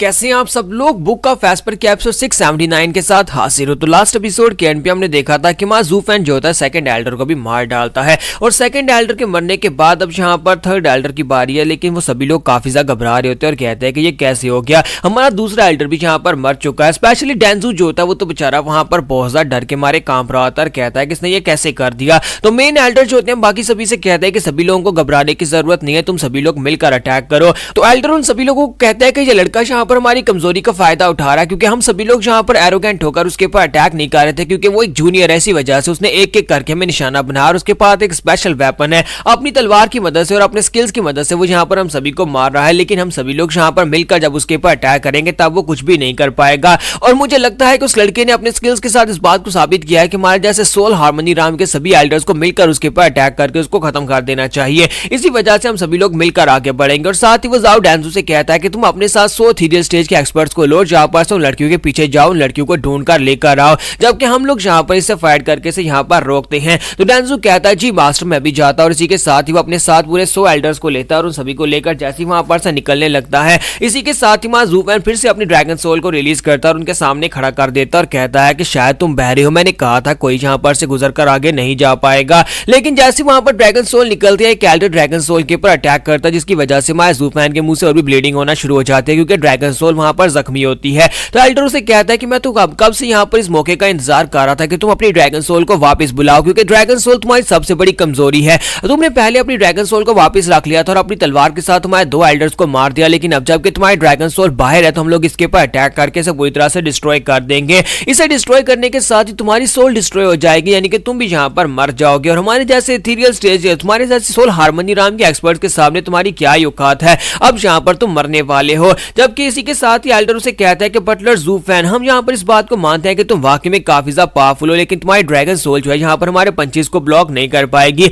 हम जब इसके ऊपर पंचेस के पंचेस मारते जाएंगे, सभी सोल हार्मनी नाम के एक्सपर्ट एक साथ इसके ऊपर अटैक करेंगे तो ये नहीं बच पाएगी। जबकि जाओ डेंजू जो होता है अभी भी चिल्लाकर उसे कह रहा होता है कि जू फैन, अभी भी तुम्हारे पास यहाँ पर एक मौका है, तुम्हें यहाँ पर दो ऑप्शंस देते हैं, तो अभी यहाँ पर गिव अप कर दो और अपनी ड्रैगन सोल को वापस बुला लो, हमें यहाँ पर से आगे जाने दो, तो हम लोग जाकर उन लड़कियों को पकड़ कर ले आएंगे, या फिर तुम अपनी ड्रैगन सोल को यहाँ पर एक्टिवेट करके रखो, तुम्हारी ड्रैगन सोल यहाँ पर पहले मरेगी, जिसके साथ तुम भी मर जाओगे और तुम उन लड़कियों को दोबारा कभी देख नहीं पाओगे। मुझे लगता है कि सेकंड वाला ऑप्शन तुम्हारे लिए ज्यादा बेहतर है, अपनी ड्रैगन सोल को वापस ले लो ताकि तुम यहाँ पर कम से कम मरने से पहले उन लड़कियों को एक बार देख तो पाओगे। तो साउ डेंजू हंसते हुए से कहता है क्या बताओ कि तुम यहाँ पर इनमें से क्या चूज करने वाले हो, चलो जल्दी से फैसला करो। तुम्हारा जू फैन कहता है कि मैंने कहा कि कोई भी यहाँ पर से गुजर कर नहीं जा सकता। तो जाओ डेंजू कहता है कमीने कहीं कि तुम तो कुछ ज्यादा ही अक्खड़ हो, तो फिर ठीक है आप यहीं पर मरो। और साथ ही एल्डर्स जो होते हैं वहां पर फिर से अटैक करने के लिए आगे बढ़ते हैं। तो वो एल्डर जैसे वहां पर दोबारा से ड्रैगन सोल को पंच मारने के लिए आगे बढ़ने लगता है, इसी के साथ ही वहां पर से ब्लैक कलर का धुआं निकलना शुरू हो जाता है। वो ब्लैक कलर की एनर्जी जो होती है एल्डर की बॉडी को बाइंड कर लेती है।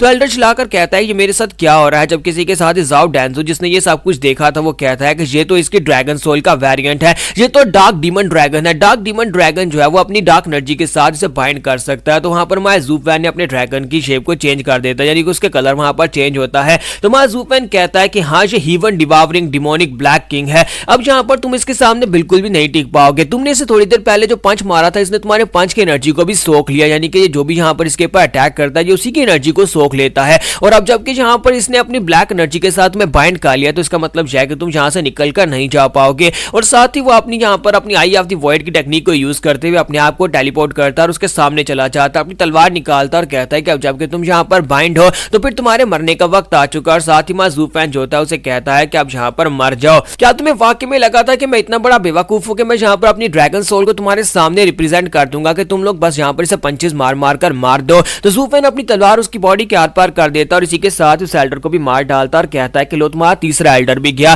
तो बाकी के सभी लोग और भी घबरा जाते हैं, जितने भी जूनियर्स होते हैं वो सभी लोग कहते हैं कि ये लड़का तो एक मॉन्स्टर है। हमारे 3 सोल हार्मनी नाम के मास्टर्स यहाँ पर एक लड़के के हाथ से मारे गए जो कि इथेरियल स्टेज में भी नहीं है, ये लड़का तो सिर्फ रेडियंट स्टेज के 5th लेवल पर है और इस लड़के ने यहाँ पर हमारे 2-3 एल्डर्स को मार दिया। तो मेन एल्डर जो होता है वो चिल्लाकर कहता है कि सभी लोग यहाँ पर इसकी बातों के ऊपर ध्यान मत दो और इसके एक्शंस के ऊपर ध्यान मत दो, हमें बस यहाँ पर आज इस लड़के का शिकार करना ही होगा। ये डिमोनिक सेक्टर का लड़का हमारी राइटियसनेस के लिए सबसे बड़ा खतरा है, चाहे कुछ भी हो जाए हम सभी लोग मिलकर इसके ऊपर अटैक करेंगे और इसका सर काट कर वापस लेकर जाएंगे। जबकि उनमें से एक एल्डर उसे कहता है कि एल्डर क्या तुम्हें वाकई में लगता है कि हमें यह करना चाहिए? अगर हम लोग यहाँ पर इस लड़के के ऊपर अटैक करेंगे तो कैजुअलिटीज बहुत ज्यादा होने वाली हैं। अगर ये सोल हार्मनी नाम के एक्सपर्ट्स को इतनी आसानी से मार पा रहा है तो फिर इथेरियल स्टेज के बच्चे तो यहाँ पर मारे जाएंगे। तो एल्डर उसे कहता है कि यहाँ पर जो भी होगा देखा जाएगा, हम लोग यहाँ पर नंबर्स को यूज करके इस लड़के से जीत सकते हैं। हमारे 3 लोग पहले मारे जा चुके हैं, अगर हम लोग यहाँ पर से खाली हाथ वापस जाए तो बहुत ज्यादा इंसल्ट हो जाएगी। अगर यहाँ पर हमारे 100-200 इथेरियल स्टेज के एल्डर्स मरते हैं तो कोई फर्क नहीं पड़ता, हमारा सेक्टर दोबारा से इतने एल्डर्स को रिप्रोड्यूस कर लेगा। तो हम लोग यहाँ पर इन सभी का सैक्रिफाइस देकर कम से कम इस कमीने को तो मार डालें। तो एल्डर जो होता है वहां पर उसे कहता है कि पर लेकिन साथ ही वो खामोश हो जाता है क्योंकि एल्डर चलाकर उसे कहता है कि बकवास बंद करो, जल्दी से अटैक करने के लिए आगे बढ़ो। और वो अपने साथियों से कहता है, जूनियर से भी कहता है कि जल्दी से अपने अपने स्पिरिचुअल वेपन्स को रिलीज करो और सभी लोग मिलकर ड्रैगन सोल के ऊपर अटैक करना स्टार्ट करो। सभी जूनियर्स उसकी बात सुनने के बाद कहता है जी मास्टर। वो सभी लोग वहां पर अपनी अपनी पावर्स को रिलीज करते हैं। सभी लोग जब वहां पर अपनी पावर्स को रिलीज करते हैं तो वहां जूफैन एक तरफ अकेला होता है, दूसरी तरफ ऐसे लगता है जैसे कि पूरी की पूरी गैलेक्सी बनी हुई है, वहां पर इतने पावरफुल एनर्जी अटैक्स निकल रहे होते हैं। तो जाओ डेंजू से कहता है कि जूफैन तुम्हें पहले ही यहाँ पर उस चांस को ले लेना चाहिए था जो चांस मैं तुम्हें दे रहा था, और अब यहाँ पर हमारे एल्डर्स पर्सनली तुम्हें मारने के लिए आगे बढ़ने वाले हैं। तुमने 3 एल्डर्स को मार दिया, वो शायद यहाँ पर किस्मत थी, लेकिन अब यहाँ पर तुम हमारे हाथ से जरूर मरने वाले हो और अब तो यहाँ पर तुम्हारे पास बचने का कोई ऑप्शन भी नहीं है। अगले 15 मिनट में तुम यहाँ पर मर चुके होगे और उसके बाद उन लड़कियों को हम लोग जाकर लेकर आएंगे। जैसे वो सभी एल्डर्स मिलकर अटैक करने के लिए हमारे जूफैन की ड्रैगन सोल की तरफ आगे बढ़ रहे होते हैं। इसी के साथ ही हमारा जूफैन कहता है कि इसका मतलब यह है कि मुझे यहाँ पर 15 मिनट से ज्यादा सर्वाइव करना पड़ेगा क्योंकि तुमने कहा कि 15 मिनट में तुम उन लड़कियों को पकड़कर ले आओगे। तुम्हारा जूफैन वहीं पर से अपनी अजूरे ब्लू फ्लेम्स को एक्टिवेट करता है और ड्रैगन के कलर को भी चेंज कर देता है। ये देखकर वो एल्डर्स जो होते हैं और भी हैरान होते हैं और कहता है कि इस कमीने के पास ड्रैगन सोल के कितने ज्यादा वेरिएंट्स हैं। तो यहाँ पर हमारी एपिसोड 679 का एंड हो जाता है। तो नेक्स्ट एपिसोड में शायद पता चले कि क्या हमारा जूफैन यहाँ पर इस बड़ी कैलामिटी से बच पाएगा या फिर नहीं। लेकिन एक बात तो है कि मैं यहाँ पर एक बात कहूंगा कि जूफैन को इनसे बचने के बाद इनके पूरे के पूरे सेक्टर को जाकर तबाह कर देना चाहिए, किसी एक को भी जिंदा मत छोड़े क्योंकि ये राइटियसनेस के नाम पर बहुत ही कमीने और घटिया लोग हैं। तो आप सभी लोग भी कमेंट करके बता सकते हो कि क्या मैंने यहाँ पर ये सही कहा या फिर नहीं। तो गाइस कैसे हैं आप सब लोग। बुक ऑफ एस्पर के एपिसोड 680 के साथ हाजिर हो। तो लास्ट एपिसोड के एंड पे हमने देखा था कि हमारा जू फैन जो होता है वहां पर अब बुरी तरह से फंस चुका होता है, लेकिन वो अपने सोल वेरिएंट्स को यूज कर रहा था और इस बार वो यहाँ पर अपने अजूरे सोल वेरिएंट को यूज करता है, यानी अपने ब्लू ड्रैगन को यूज करता है। तो जैसे वो ब्लू ड्रैगन को वहां पर रिलीज करता है तो ब्लू ड्रैगन अपनी जेंटल फ्लेम्स को रिलीज करते हैं वहां पर अपने सामने बहुत सारे कल्टिवेटर्स के ऊपर अटैक करके उन सभी को जख्मी करके गिरा देता है। तो ये देखकर मास्टर जो होता है वो चलाकर कहता है कि कमीने कहीं कि तुमने तो कहा था कि इसकी फ्लेम्स जेंटल्स हैं। तो हमारा जो मास्टर जा होता है वो उसे कहता है कि हाँ मास्टर ये बात वाकई में सच है कि लास्ट टाइम इसकी जो ब्लू ड्रैगन थी उसकी फ्लेम्स बहुत ज्यादा जेंटल थी, ये किसी की बॉडी को नुकसान नहीं पहुंचा सकती। तो मास्टर से कहता है तुम तो यहाँ पर सिर्फ झूठ बोल रहे हो, तुमने अभी तक जो कुछ भी बताया वो सब कुछ गलत ही था, यानी कि तुमने यहाँ पर कहा था कि इस लड़के के पास और कोई ट्रम्प कार्ड्स नहीं, अब देखो यहाँ पर और निकल आए हैं। अब मुझे ये बताओ कि ये लड़का और क्या कर सकता है, इसके और कितने वेरिएंट्स हैं। तो जाओ जो होता है उनसे कहता है कि अब यहाँ पर ये पर्पल कलर के ड्रैगन को यूज कर सकता है। पर्पल कलर का ड्रैगन जो होता है वो थंडर को रिलीज करता है और वो अटैक के लिए है और उसका डिफेंस जो है बहुत ज्यादा कमजोर है। तो इसी के साथ ही वहां पर सामने से वो थंडर रिलीज करता है। जब पर्पल ड्रैगन थंडर को रिलीज करता है तो बहुत सारे कल्टीवेटर्स हिटो का ग्राउंड के ऊपर गिर जाते हैं। तो इसी के साथ ये एल्डर उसे कहता है कि तुम कह रहे थे कि ये फार्म उसकी ज्यादा स्पेशल नहीं है क्योंकि उसके डिफेंसेस बहुत ज्यादा वीक है, तुम बस अपनी बकवास बंद रखो, तुम्हें तो कुछ भी नहीं पता। और इसी के साथ ही वो कहता है कि मुझे यहाँ पर तुमसे कुछ भी नहीं जानना, मैं खुद अटैक करने के लिए आगे बढ़ रहा हूँ, जाकर देखता हूँ कि वो कितना स्ट्रॉन्गर है। जब किसी के साथ ही मास्टर जाओ जो होता है फिर से चलाकर उसे कहता है लेकिन एल्डर यहाँ पर उसके डिफेंसेस बहुत ज्यादा वीक हैं, आप यहाँ पर मेरी बात सुन नहीं रहे। तो वो कहता है तू अपनी बकवास बंद करो, चुपचाप वहां पर साइड के ऊपर खड़े रहो। तो एल्डर जो होता है बड़ी तेजी के साथ वहां पर हमारे पर्पल ड्रैगन के ऊपर अटैक करने के लिए आगे बढ़ रहा होता है। पर्पल ड्रैगन के करीब चला जाता है। जब वहां पर करीब जाता है अपने 5वें पावर को रिलीज करने लगता है और साइड के ऊपर देखता है कि जू फैन जो है वहां पर दूर खड़ा है और उसकी तरफ आगे नहीं बढ़ रहा। लेकिन एल्डर जो होता है यहाँ पर पूरा हिसाब लगाने की कोशिश करता है और कहता है कि जू फैन के पास एक बहुत ही स्पेशल एबिलिटी है जिससे वो अपने आप को टेलीपोर्ट कर सकता है। अगर जू फैन यहाँ पर अपने आप को टेलीपोर्ट करता है, अपनी ड्रैगन सोल के साथ अपने आप को एक्सचेंज करता है, तो इसका मतलब यह है कि वो मेरे सामने आकर खड़ा हो जाएगा। अगर वो मेरे सामने आकर खड़ा हो जाता है तो फिर मैं उसे 5 भी मारूंगा तब भी मेरा 5 बेकार हो जाएगा क्योंकि अपनी तलवार के साथ मेरे पर अटैक करके मुझे मार सकता है। लेकिन अगर वो 3 एल्डर्स के साथ वहां पर फाइट कर रहा है, वो तीनों एल्डर्स उसके ऊपर अटैक करते हैं और उसकी ड्रैगन सोल यहाँ पर एक्टिवेट रहती है और मैं इसकी ड्रैगन सोल के ऊपर अटैक करता हूँ, 5 मारता हूँ, तो उसकी ड्रैगन सोल बुरी तरह जख्मी हो जाएगी जिसकी वजह से हमारा काम बन जाएगा। मुझे यहाँ पर यह देखना है कि जू फैन क्या सोच रहा है, जू फैन क्या फैसला करेगा। क्या जू फैन अपने आप को टेलीपोर्ट करके मेरे सामने आएगा या फिर जू फैन वहां पर उन 3 एल्डर्स के साथ फाइट करेगा, क्योंकि दोनों तरफ से जू फैन के लिए ये बैटल बहुत ज्यादा टफ होने वाली है। और एक बैटल में अपने दुश्मन को जानना और उसके मूव्स को पहचानना कि वो अब आगे कहां पर अटैक करने वाला है, ये सबसे बेस्ट स्ट्रेटजी होती है। तो इसी के साथ ही जू फैन जो होता है वहां पर आगे की तरफ बढ़ता है और उन एल्डर्स के ऊपर अटैक कर देता है। तो ये एल्डर कहते हैं कि इसका मतलब यह है कि उसने यहाँ पर बाकी सभी के ऊपर अटैक करना चूज किया। तो ग्रैंड एल्डर कहता है कि अब मैं यहाँ पर इसकी ड्रैगन सोल के ऊपर अटैक कर सकता हूँ क्योंकि वो लड़का यहाँ पर फाइट कर रहा है। अगर वो यहाँ पर उन तीनों एल्डर्स के साथ फाइट करेगा तो उनके साथ बिजी रहेगा और अपने आप को टेलीपोर्ट करके यहाँ पर नहीं ला पाएगा। और जिस तरह से वो उनसे फाइट कर रहा है मुझे नहीं लगता कि उसके पास ज्यादा एनर्जी बचेगी अपने आप को टेलीपोर्ट करने के लिए। और मेरे पर अगर अटैक करता भी अपनी स्वॉर्ड के साथ वो मुझे यहाँ पर बुरी तरह से जख्मी तो करेगा लेकिन मुझे मार नहीं पाएगा। तो इसी के साथ ही वो एल्डर जो होते हैं वहां पर अपने 5वें पावर रिलीज करते हैं और मौका देखते ही वहां पर पर्पल सोल के ऊपर, पर्पल ड्रैगन सोल के ऊपर अटैक कर देते हैं। जब वो पर्पल ड्रैगन के ऊपर अटैक करते हैं वहां पर एक जबरदस्त धमाका होता है, लेकिन इसी के साथ ही वहां पर से ब्लैक कलर की एनर्जी निकलती है और शैडोवी एनर्जी जो होती है उनकी बॉडी के साथ लिपट जाती है। तो ग्रैंड एल्डर कहता है कि देखो तो जरा क्रिटिकल मोमेंट के ऊपर तुमने अपने ड्रैगन को डिमोनिक ड्रैगन में चेंज कर दिया, तुमने यहाँ पर पर्पल ड्रैगन को चेंज करके उसको चेंज करके यहाँ पर ब्लैक ड्रैगन बना दिया ताकि तुम यहाँ पर उसके साथ मुझे बाइंड कर सको। लेकिन क्या तुम्हें वाकई में लगता है कि तुम्हारे पास इतनी एनर्जी बची है कि इस एनर्जी के साथ तुम यहाँ पर मुझे बाइंड करके रख सकते हो? क्योंकि मेरे पंच की वजह से तुम्हारी ड्रैगन सोल बुरी तरह जख्मी हुई है, तुम्हारी बॉडी पहले से यहाँ पर बुरी तरह से जख्मी है तुम्हारी सोल को पंच पड़ने की वजह से, और तुम यहाँ पर अपनी उस टेलीपोर्टेशन टेक्निक को भी यूज नहीं कर पाओगे। और मुझे लगता है कि कुछ ही सेकंड्स में यहाँ पर तुम्हारी ड्रैगन सोल मेरे हाथों से मारी जाएगी और उसके बाद ड्रैगन सोल के डिस्ट्रॉय होने के बाद तुम्हारी बॉडी भी डिस्ट्रॉय हो जाएगी। तो ग्रैंड एल्डर बहुत ज्यादा खुश हो रहा था और साथ ही वहां पर उन सारी ब्लैक एनर्जी से अपने आप को आजाद करवा लेता और कहता है कि तुम्हारी हिम्मत कैसे भी यहाँ पर हमारे जैसे सोल हार्मनी राम के मास्टर के सामने खड़े होने की,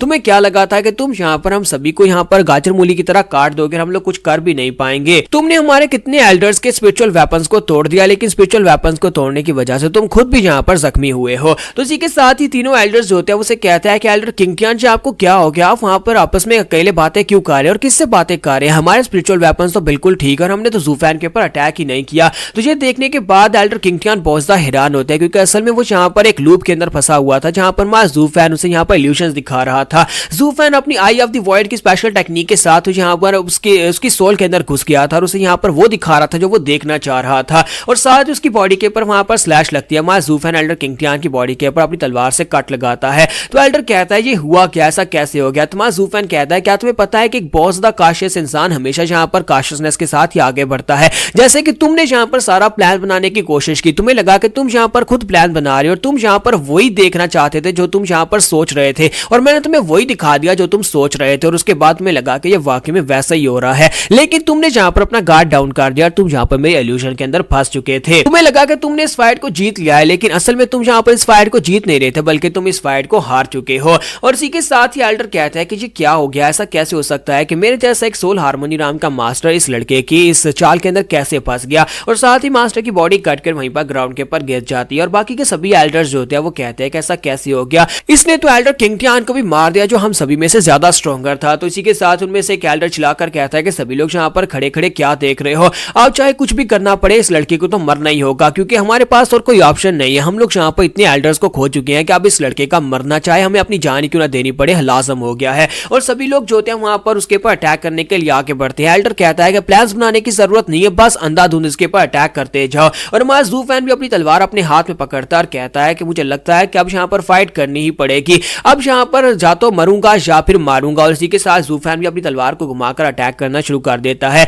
बेबस थका हुआ जख्मी ज़ूफैन अब यहाँ पर अपनी बची कुछ एनर्जी के साथ बस अटैक कर रहा था और साथ उसकी नजर धुंधला रही होती है और वो कहता है मेरी आईज जो होती है यहाँ पर ब्लर होती जा रही है, यानी कैसे लगता है जैसे कि मुझे चक्कर आ रही है और मैं यहाँ पर गिरने वाला हूँ। और आखिरी मोमेंट्स में वो यहाँ पर किंग चैंग को याद करता है और कहता है किंग चैंग उम्मीद करता हूँ कि अगली लाइफ में हम दोनों एक दूसरे के साथ होंगे, लेकिन मुझे यहाँ पर तुम्हारे लिए टाइम बाई करना होगा ताकि मैं इन सभी कमीनों को रोक कर रख सकूं जब तक कि तुम यहाँ पर से डबल ड्रैगन गैंग मैनर में पहुंच नहीं जाती। इसी के साथ ही मां ज़ूफैन वहां पर एक जोरदार चीख मारता है और किंग चैंग का नाम पुकारते हुए फिर से स्ट्राइक्स लगाना स्टार्ट करता है। तो यहाँ पर हमारी एपिसोड 680 का एंड हो जाता है। तो एपिसोड की एक्सप्लेनेशन अच्छी लगी तो कमेंट करके जरूर बताइएगा, वीडियो को लाइक करना मत भूलिएगा। Thank you.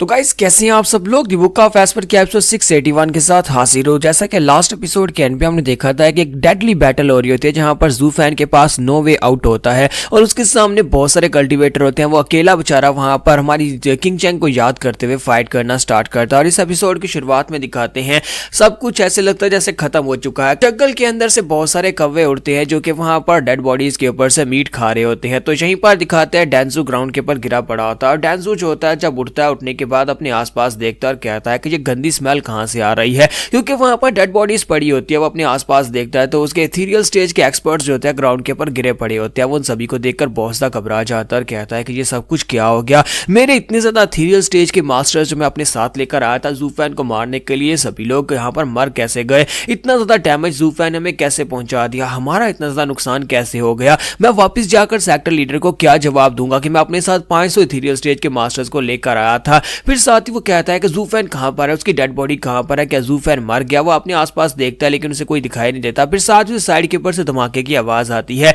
तो वो भागता उस तरफ जाता और कहता है कहीं ऐसा तो नहीं है कि फाइट अभी भी चल रही है, पूरा एक दिन गुजर चुका है और अभी तक यहाँ पर फाइट चल रही है। तो अभी भी वहां पर कम से कम 100 एथीरियल स्टेज के मास्टर्स बचे होते हैं और उनमें से 5 जो होते हैं हार्मोनी राम के मास्टर्स बचे होते हैं। वो भागता वहां पर जाता है, वहां पर जाकर देखता है कि ज़ूफैन सामने खड़ा होता है, उसकी ही वाली ड्रैगन सोल वहां पर सामने एक्टिवेटेड होती है और ज़ूफैन की बॉडी से एनर्जी निकल रही होती है। लेकिन ज़ूफैन की बॉडी जो होती है पूरी तरह से जख्मी होती है, उसकी बॉडी के ऊपर से जगह जगह से ब्लीडिंग हो रही होती है। तो इसी के साथ ही मां ज़ूफैन अपनी तलवार उठाता है, फिर से उनसे कहता है कोई भी जहां पर से आगे नहीं जा पाएगा। जबकि हमारा डेंजू जो होता है वहां पर पहुंचने के बाद कहता है कि आखिर ऐसा कैसे हो सकता है, क्या ज़ूफैन एक इंसान है या फिर कोई मॉन्स्टर है, हमने यहाँ पर इसकी पूरी बॉडी को इतनी बुरी तरह से डैमेज कर दिया लेकिन इसके बावजूद यहाँ पर अभी तक जिंदा कैसे है। तो एल्डर कहते हैं कि हाँ हमने इसकी बॉडी को बहुत ही बुरी तरह से नुकसान पहुंचाया, यहाँ तक कि इसके इनर ऑर्गन्स बुरी तरह से क्रश हो चुके हैं और इसके अलावा इसकी बॉडी के ऊपर फिजिकल बहुत सारे वुंड्स हैं। इतने ज्यादा वुंड्स होने के बाद भी ये लड़का अभी तक यहाँ पर हमारे सामने खड़ा है। मुझे तो इस बात के ऊपर यकीन नहीं हो रहा। और ऊपर से ये बंदा जिसके पास यहाँ पर सिर्फ और सिर्फ रेडियंट स्टेज की पावर्स हैं, वो यहाँ पर इथेरियल स्टेज के मास्टर्स को मार रहा है।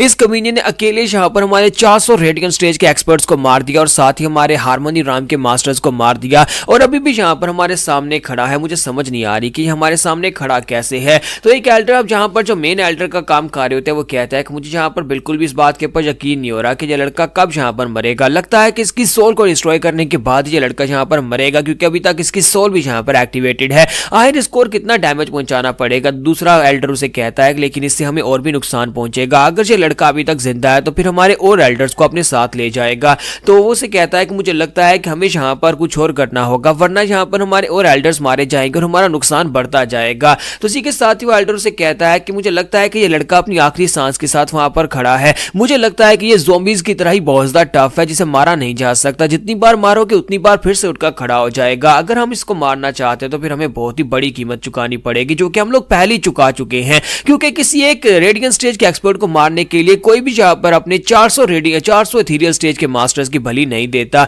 तो दूसरा एल्डर से कहता है हाँ तुमने बिल्कुल ठीक कहा। जब किसी के साथ डांसू जो होता है वो कहता है इसका मतलब यह है कि इस बैटल में हमने 5 हार्मोनी राम के एक्सपर्ट्स को खो दिया और साथ ही 400 इथेरियल स्टेज के मास्टर्स को खो दिया। लगता है कि वापस जाने के बाद मुझे सबकी एक्सप्लेनेशन देनी पड़ेगी और मास्टर मुझे बिल्कुल भी नहीं छोड़ेंगे, क्योंकि मैं यहाँ पर अपनी पर्सनल जिम्मेदारी के ऊपर इन सभी को लेकर आया था। और साथ ही डांसू वहीं पर घुटने टेक देता और चिल्ला चिल्ला कर कहता है कि ज़ू फैन तुम मरते क्यों नहीं हो। ज़ू फैन तुम हो क्या चीज, तुम यहाँ पर हो क्या। तुमने मेरी जिंदगी बर्बाद कर दी। जब से तुम यहाँ पर आए हो, जब से मेरा सामना तुम्हारे साथ हुआ है, तब से लोग मरते जा रहे हैं। मेरे पास जितने लोग थे पहले उस डबल ड्रैगन गैदरिंग में मेरे सारे साथी मारे गए और अब यहाँ पर इतने इथेरियल स्टेज के और हार्मोनी राम के मास्टर्स तुम्हारे हाथों से मारे जा रहे हैं। तो डांसू वहां पर चिल्ला चिल्ला कर उसे कह रहा होता है कि तुमने मेरी जिंदगी बर्बाद कर दी। तुमने एक ही दिन में जहां पर हमारे 400 इथेरियल स्टेज के मास्टर्स और साथ में 5 हार्मोनी राम के एल्डर्स को मार डाला है। अब तो यहाँ पर मर जाओ। तो जबकि इसी के साथ ही वो लड़के उसे कहते हैं कि सीनियर ब्रदर तुम्हें क्या हो गया है, लगता है कि तुम्हारा दिमाग खराब हो गया है। ये फाइट एक दिन नहीं बल्कि 3 दिन से चल रही है। पिछले 3 दिन से हम लोग यहाँ पर इससे फाइट कर रहे हैं। पिछले 3 दिन से ये इस लड़के की यही हालत है और इसी हालत में ये फाइट कर रहा है।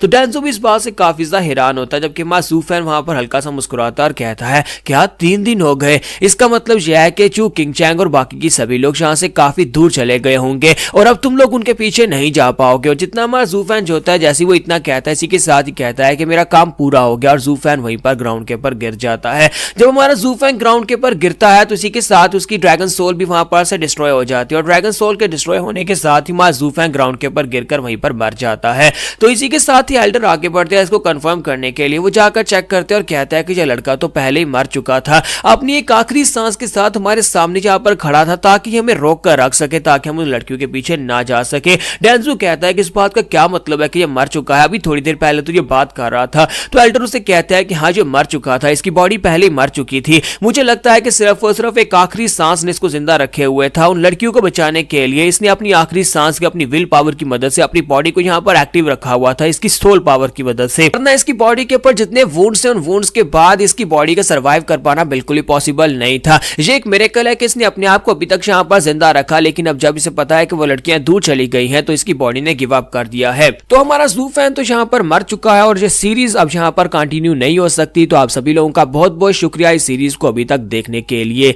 तो मिलते हैं किसी और अच्छी सीरीज के साथ। Good bye. तो गाइस कैसे हैं आप सब लोग। द बुक ऑफ एस्पर के एपिसोड 682 के साथ हाजिर हो। तो लास्ट एपिसोड के एंड पे हमने देखा था कि हमारा जू फैन जो होता है वो बेचारा मर जाता है। तो जू फैन के मरने के बाद वो सभी एल्डर्स जो होते हैं वहीं पर खड़े होते हैं और एक एल्डर जो होता है इस बात की पुष्टि करता है, इस बात को कंफर्म करता है कि जू फैन वाकई में मर चुका है। वो अपनी एक आखिरी सांस के साथ यहाँ पर हमारे सामने खड़ा था हमें रोकने के लिए कि हम उन लड़कियों के पीछे ना जा सके। इसकी हिम्मत है कि अभी तक यहाँ पर हमारे सामने खड़ा रहा। इसकी बॉडी के ऊपर पूरे 108 जख्म थे। 108 जख्मों के बाद भी यह लड़का यहाँ पर हमारे सामने खड़ा रहा, टिका रहा ताकि हम लोग आगे ना बढ़ सकें। मुझे लगता है कि यहाँ पर इसके लिए ये कहना गलत नहीं होगा कि ये लड़का यहाँ पर एक हीरो की मौत मरा है। तो अब तो यहाँ पर बाकी के सभी एल्डर्स भी जू फैन की तारीफें करना शुरू कर देते हैं और कहते हैं कि यहाँ पर जब भी किसी को मारा जाता है तो उसकी सोल भी शैटर हो जाती है, लेकिन अगर किसी की सोल को शैटर किया जाए तो उसकी बॉडी भी मर जाती है। जू फैन के केस में सब कुछ अलग था। हमने जू फैन की बॉडी को बहुत ही बुरी तरह से डिस्ट्रॉय किया, इसकी बॉडी के ऊपर इमॉर्टल वुंड्स दिए और साथ ही यहाँ पर इसकी सोल को भी बुरी तरह से डैमेज किया, लेकिन इसके बावजूद जू फैन फैन जहाँ पर खड़ा रहा। तो हमें यहाँ पर ये बात तो माननी पड़ेगी कि ये लड़का वाकई में एक हीरो था, क्योंकि इसके अंदर हिम्मत थी और अपनी विल पावर की वजह से अपने आप को किसी को बचाने की खातर, किसी के प्यार की खातर ये यहाँ पर खड़ा था ताकि यहाँ पर उनको बचा सके। जबकि उनका जो मेन एल्डर होता है वो उनसे कहता है कि क्या तुम सभी लोगों को यहाँ पर एक हीरो दिखाई देता है, लेकिन मुझे यहाँ पर एक मॉन्स्टर दिखाई देता है, एक डीमन दिखाई देता है जो कि यहाँ पर बहुत ज्यादा खतरनाक है। अगर इस तरह के मॉन्स्टर को और ज्यादा ग्रो करने दिया जाता तो जरा सोचो, आखिरी सांस में जो यहाँ पर इतना सारा डैमेज पहुंचा सकता है, तो जब वो यहाँ पर एथीरियल स्टेज में पहुंचेगा या फिर सोल हार्मोनी लेवल में पहुंचेगा तो फिर तो यहाँ पर पूरी दुनिया को उसके सामने अपने सर झुकाना पड़ेगा और सारी दुनिया उसके सामने घुटने टेकेगी। अगर नहीं टेकेगी तो ये यहाँ पर अकेला उन सभी को मार सकता है। तो मेन एल्डर जो होता है वो लोगों से कहता है कि मुझे लगता है कि इसकी बॉडी को भी यहाँ पर इस हालत में छोड़ना भी बहुत ज्यादा खतरनाक हो सकता है, क्योंकि इन जैसे डीमंस का कोई भरोसा नहीं होता, वो रीइंकार्नेट होकर वापस आ जाते हैं। तो क्यों ना हम लोग यहाँ पर इसकी बॉडी को भी डिस्ट्रॉय कर दे, कहीं ऐसा ना हो कि इसकी बॉडी के अंदर कोई एक सांस बची और उसके बाद ये फिर से उठकर खड़ा हो जाए। तो एल्डर अपने हाथ में पावर्स को रिलीज करता है और जैसे ही वहां पर हमारे ज़ू फैन की बॉडी को डिस्ट्रॉय करने लगता है, उसके मुंह पर एक किक पड़ती है जिससे वो एल्डर जो होता है उड़ता हुआ काफी दूर पीछे जाकर गिरता है और सभी लोग इस बात से काफी हैरान हो जाते हैं। उस एल्डर के बाद अब जो मेन एल्डर होता है वो चिल्लाकर कहता है क्या वहां पर कौन है, किसने यहाँ पर यह किया, किसने हमारे सेक्टर के एल्डर के ऊपर अटैक किया है। तो सामने जिलिन खड़ा होता है। तुम्हारा जिलिन आता है, अपने ज़ू फैन दोस्त को उठाता है और उसे उठाने के बाद वहां पर से चल पड़ता है और कहता है कि तुम लोग इस लायक नहीं हो कि तुम इसको मार सको, क्योंकि ये मेरा मॉर्टल एनिमी है, ये मेरा दुश्मन है और इसे सिर्फ और सिर्फ मैं मार सकता हूं, तुम में से कोई भी इस लायक नहीं है जो इसको मार सके। तो ये बात सुनते ही वहां पर वो एल्डर्स जो होते हैं वो सोच रहे होते हैं कि ये तो जीलिन है जो कि अल्टीमेट क्लैरिटी सेक्टर से, और अल्टीमेट क्लैरिटी सेक्टर का जीलिन जो था इस डबल ड्रैगन मैनर की फाइट में सेकंड नंबर के ऊपर था और ज़ू फैन के साथ इसकी बहुत ही टफ फाइट हुई थी। अगर यहाँ पर देखा जाए तो ये भी किसी मॉन्स्टर से कम नहीं है, और अगर यहाँ पर जब बीच में आता है और हम लोग यहाँ पर इससे फाइट करते हैं तो फिर हमारा नुकसान और भी ज्यादा होने वाला है, क्योंकि हम सभी लोग वॉर्न आउट हैं और जो पूरी तरह से सही सलामत है। लेकिन हमें यहाँ पर इस लड़के से बात करनी होगी और इस ज़ू फैन की बॉडी को डिस्ट्रॉय करना पड़ेगा। उसी के साथ ही एल्डर उसे कहता है कि अल्टीमेट क्लैरिटी सेक्टर हमारे ही सेक्टर डीमन पर्चिंग सेक्टर की तरह एक राइटियस सेक्टर है, फिर तुम यहाँ पर एक डीमन की मदद क्यों कर रहे हो। हम सभी लोग मिलकर यहाँ पर एक बड़े खतरे को निमटने के लिए आए थे, एक बड़े खतरे से निमटने के लिए आए थे ताकि इस लड़के को मारकर अपने राइटियस भविष्य को सेव किया जा सके। ये डिमोनिक मास्टर कल को एक बहुत ही पावरफुल खतरा बन सकता है हमारी राइटियसनेस के लिए और तुम्हारे अल्टीमेट क्लैरिटी सेक्टर के लिए। तो क्या तुम यहाँ पर इस खतरे का हिस्सा बनना चाहते हो या फिर इस खतरे से निमटना चाहते हो। तो हम तो तुम्हें बस यहाँ पर यही कहेंगे कि चुपचाप अपनी आंखें बंद करो, यहाँ पर से चले जाओ, हम तुम्हें कुछ भी नहीं करेंगे क्योंकि तुम हमारे ही एक भाई हो जो कि राइटियस सेक्टर से हो। तुम यहाँ पर एक डीमन का साथ नहीं दे सकते। हम लोग यहाँ पर सिर्फ और सिर्फ इस ज़ू फैन लड़के की बॉडी को डिस्ट्रॉय करना चाहते हैं जो कि ऑलरेडी मर चुका है। जब एक डीमन इतना पावरफुल यहाँ पर दुनिया में अपीयर होता है और हमें पता चले कि वो आगे जाकर बहुत ही बुरे बुरे और घिनौने काम करने वाला है, तो फिर हमारे जैसे एक राइटियस सेक्टर का फर्ज बनता है कि हम लोग उसे एलिमिनेट करें, उसे जड़ से खत्म करें। और अब हमें यहाँ पर जो मौका मिला है, हमने इतना नुकसान किया है कि हम लोग यहाँ पर अब इस लड़के को इस तरह से जाने नहीं दे सकते कि कहीं ये दोबारा से जिंदा होना हो जाए। इसी वजह से हमें यहाँ पर अब इस लड़के को मारना ही होगा। और वैसे भी डबल ड्रैगन मैनर में इस लड़के ने तुम्हें हरा दिया था, क्या तुम्हें नहीं लगता कि तुम्हें यहाँ पर इस लड़के को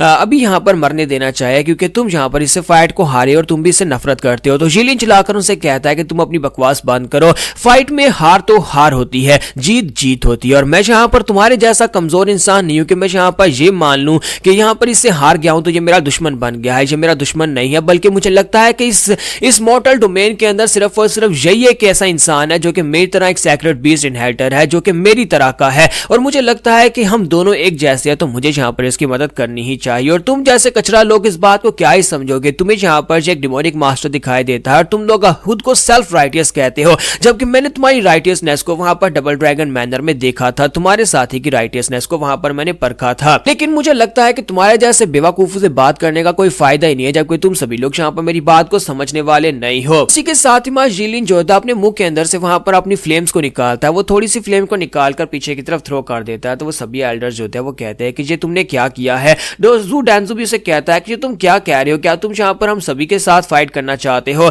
तो जिलिन उसे कहता है कि नहीं, मैं यहाँ पर सभी के साथ फाइट क्यों करूंगा, और वैसे भी तुम्हें यह जानने की जरूरत नहीं है कि अभी भी मैंने यहाँ पर क्या किया, क्योंकि मरने वालों को बताने का फायदा ही क्या है कि मैंने अभी यहाँ पर क्या किया है। और इसी के साथ ही वहां पर जो फायर होती है वो उड़ती हुई सीधे उनकी तरफ आगे बढ़ती है और फायर जो होती है वहां पर उनके बीच चली जाती है। और वहां पर जाने के बाद एक जबरदस्त धमाका आता है और डैंजू कहता है कि मुझे याद आ गया, ये क्या है, ये तो इसकी फायर है, ये इसकी डेसिमेटिंग फायर। और जैसे ही वहां पर फायर एक्टिवेट होती है सभी एल्डर्स जो होते हैं वहीं पर जल जाते हैं। उन सभी एल्डर्स की बॉडीज के ऊपर फायर लग जाती है और वहां पर जंगल का पूरा हिस्सा जो होता है उस फायर के साथ जल जाता है। तो जैसे ही वहां पर फायर लगती है दूसरी तरफ का सीन दिखाते हैं कि माई चू, किंग चैंग और बाकी की सभी लड़कियां भागकर जा रही होती हैं। और जब वहां पर से भागकर जा रही होती है तो सिस्टर रिन कहती है कि हम लोग पिछले 3 दिन से भाग रहे हैं और मुझे लगता है कि हमें थोड़ा सा रेस्ट कर लेना चाहिए, हम लोग काफी दूर आ चुके हैं। तो रूहुआ भी उसे कहती है कि तुम अपनी सैडनेस में जहां पर आगे की तरफ बढ़ती जा रही हो, लेकिन मुझे लगता है कि हमें थोड़ी देर के लिए रुकना चाहिए वरना हम लोग अपनी सारी एनर्जी को वेस्ट कर देंगे और इस तरह हम लोग ग्राउंड के ऊपर गिर जाएंगे। तो किंग चैंग उसे कहते हैं कि ज़ू फेन जहां पर अपनी आखिरी सांसों को यूज कर रहा होगा हमें बचाने के लिए, तो हम लोग जहां पर रुक कर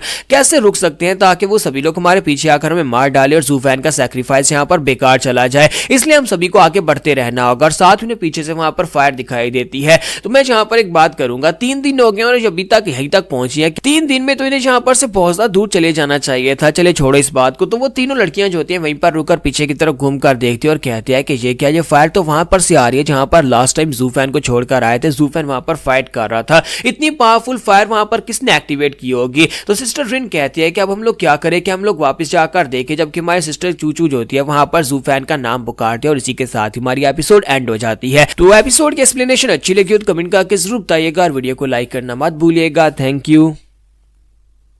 तो गाइस कैसे हैं आप सब लोग। द बुक ऑफ एस्पर के एपिसोड 683 के साथ हाजिर हो। तो लास्ट एपिसोड के एंड पे हमने देखा था कि मां ज़ू फेन जो होता है वहां पर मर जाता है और जीलिन उसकी बॉडी को उठाकर ले जाता है। और सिस्टर किंग चैंग जो होती है वो साइड के ऊपर से जब देखती है कि पूरे जंगल में आग लगी हुई है, तो इसी के साथ ही इस एपिसोड की शुरुआत में किंग चैंग को दिखाता है कि वो रोना शुरू कर देती है और वहां पर पीछे की तरफ भागना स्टार्ट करती है ताकि वो जाकर ज़ू फेन को बचा सके। लेकिन लड़कियां उसे पकड़ लेती हैं और उसे कहती है कि कहीं तुम पागल तो नहीं होगी, उसने अपना सेक्रीफाइस देकर हमें यहाँ से भागने का कहा था और हम लोग वापिस उसी जगह के ऊपर जा रही है, कहीं तुम्हारा दिमाग तो नहीं खराब हो गया। तो किंग चैंग कहते हैं नहीं मुझे जाने दो, मुझे वापस जाकर उसे ढूंढना होगा। यहाँ पर फिर से इमोशनल ड्रामा शुरू कर दिया जो मुझे बिल्कुल पसंद नहीं है। तो इसी के साथ ही हमारी जो रूहुआ होती है वो उसकी गर्दन के ऊपर मारती है और उसे बेहोश कर देती है। और उसके बेहोश होने के बाद रूहुआ उसे कहती है कि हम लोग वापस नहीं जाएंगे बल्कि आगे जाएंगे। तो जिन उसे कहते हैं कि हम लोग क्या करें, क्या ज़ू फेन वाकई में वहां पर मर गया होगा, क्या हमें जाकर ज़ू फेन को ढूंढना नहीं चाहिए। जबकि हमारी रूहुआ होती है वहां पर ये सोच रही होती है कि जरा देखो तो सही सिस्टर चूचू इसके प्यार में कितनी पागल हो चुकी है कि जहां पर इस जैसे एक डिग्निफाइड लड़की एक लड़के के लिए जहां पर अपनी जान दम पर लगाकर यानी कि यहां पर रोते हुए कैसे भीख मांग रही थी कि मुझे जाने दो, मुझे जाने दो।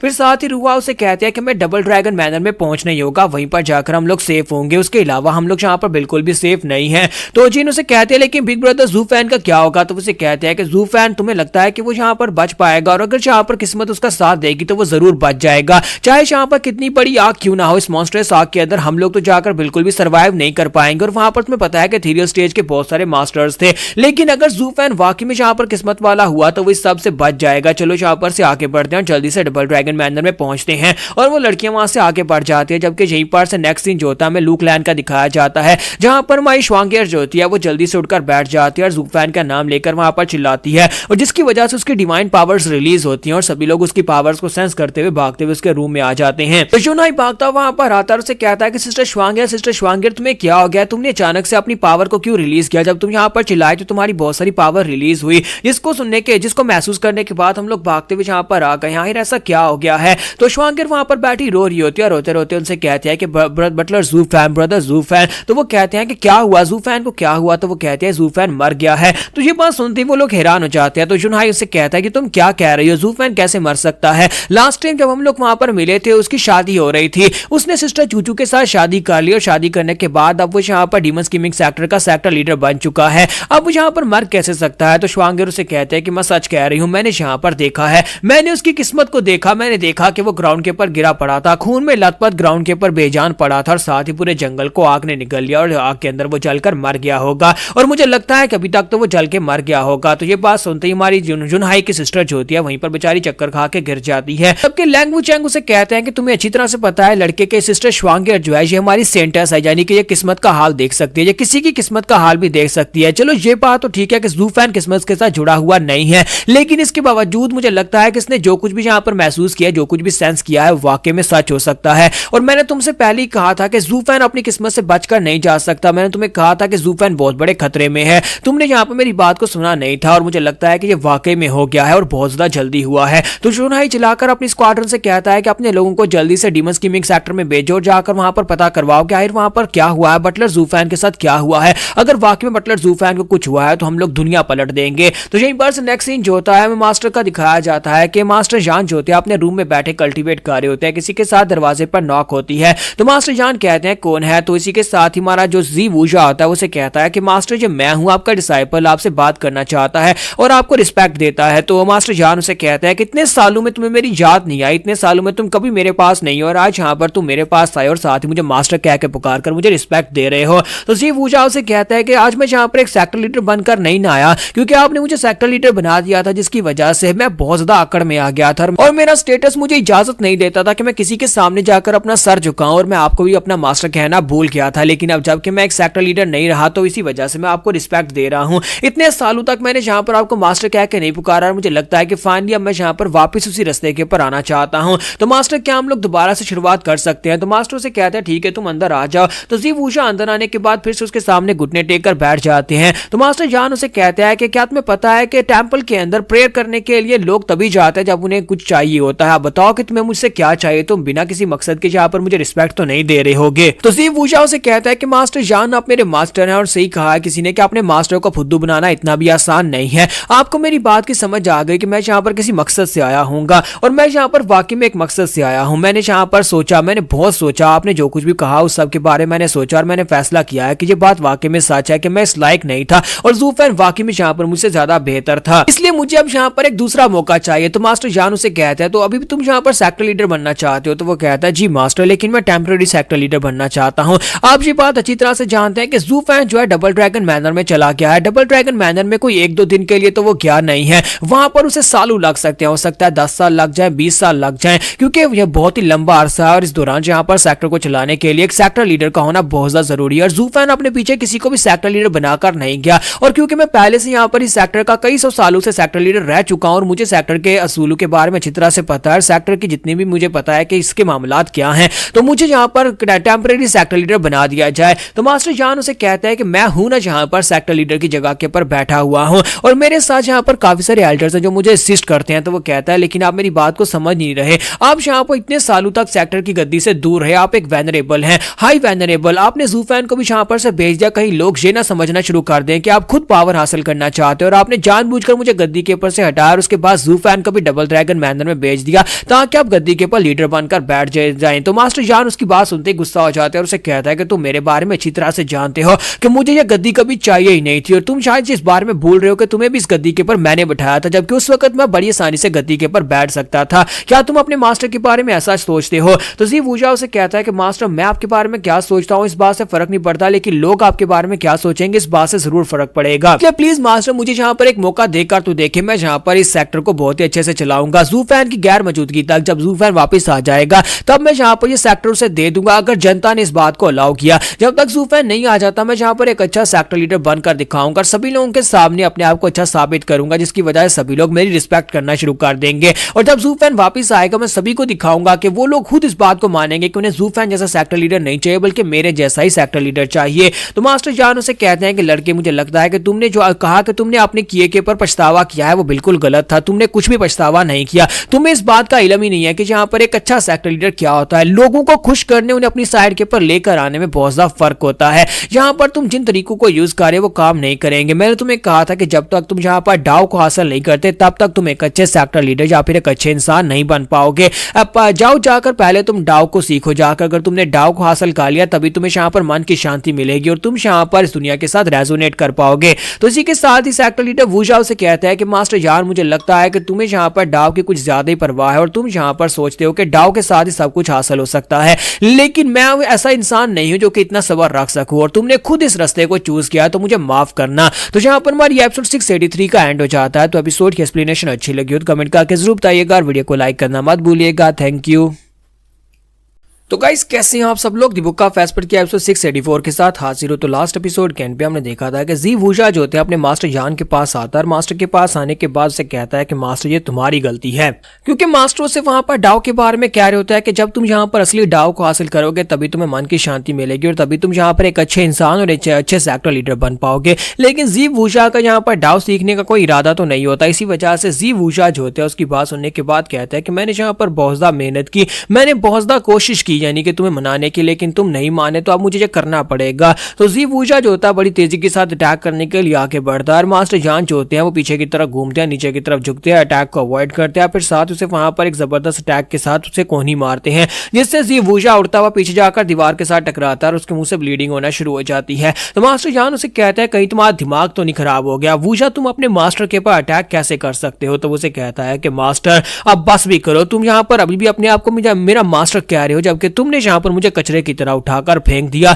तुमने यहाँ पर उस बाहर वाले को गद्दी के ऊपर बिठा दिया और मुझे यहाँ पर गद्दी के ऊपर से हटा दिया। और इसी के साथ ही वहां पर इम्परमिनेबल मास्टर भी आ जाते हैं, वो पांचों मास्टर भी वहां पर अपीयर हो आते हैं। तो जी वूजा उनसे कहता है कि तुम पांचों तो यहाँ पर आने में लेट हो गए, मैंने यहाँ पर मास्टर यान के ऊपर अटैक कर दिया और अगर तुम थोड़ा सा और लेट हो जाते और अगर यहाँ पर क्या होता मैं इसको मार डालता और तुम लोग यहाँ पर नहीं पहुंच पाते तो सारी जिंदगी तुम इस बात का गिल्ट रहता कि तुम मास्टर यान के गार्डियन हो। तो इम्परमिनेबल 5 मास्टरों से कहता है कि ये हो ही नहीं सकता कि तुम यहाँ पर मास्टर यान को मार सको, क्योंकि मास्टर जान इस वक्त डीमन स्कीमिंग सेक्टर में सबसे ज्यादा पावरफुल हैं और तुम यहाँ पर उनकी पावर्स के सामने कुछ भी नहीं और तुम्हें लगता है कि डिसाइपल अपने मास्टर को मार सकता है, तो ये इतना भी आसान नहीं होने वाला। हमारा काम यहाँ पर मास्टर जान की सेफ्टी का ध्यान रखना है, हम लोग यहाँ पर मास्टर और डिसाइपल की फाइट के बीच में नहीं आना चाहते, इसी वजह से हमने तुम्हें आगे बढ़कर नहीं रोका। जबकि जी वूजा उसे कहता है कि ठीक है ये बात तो ठीक है कि तुम लोग यहाँ पर समझते हो कि मैं कमजोर हूँ, अपने मास्टर को हरा नहीं सकता, लेकिन तुम्हें शायद इस बारे में आइडिया भी नहीं होगा कि मैं अपने साथ किसी और को भी लेकर आया हूँ, मैं यहाँ पर अकेला नहीं हूँ।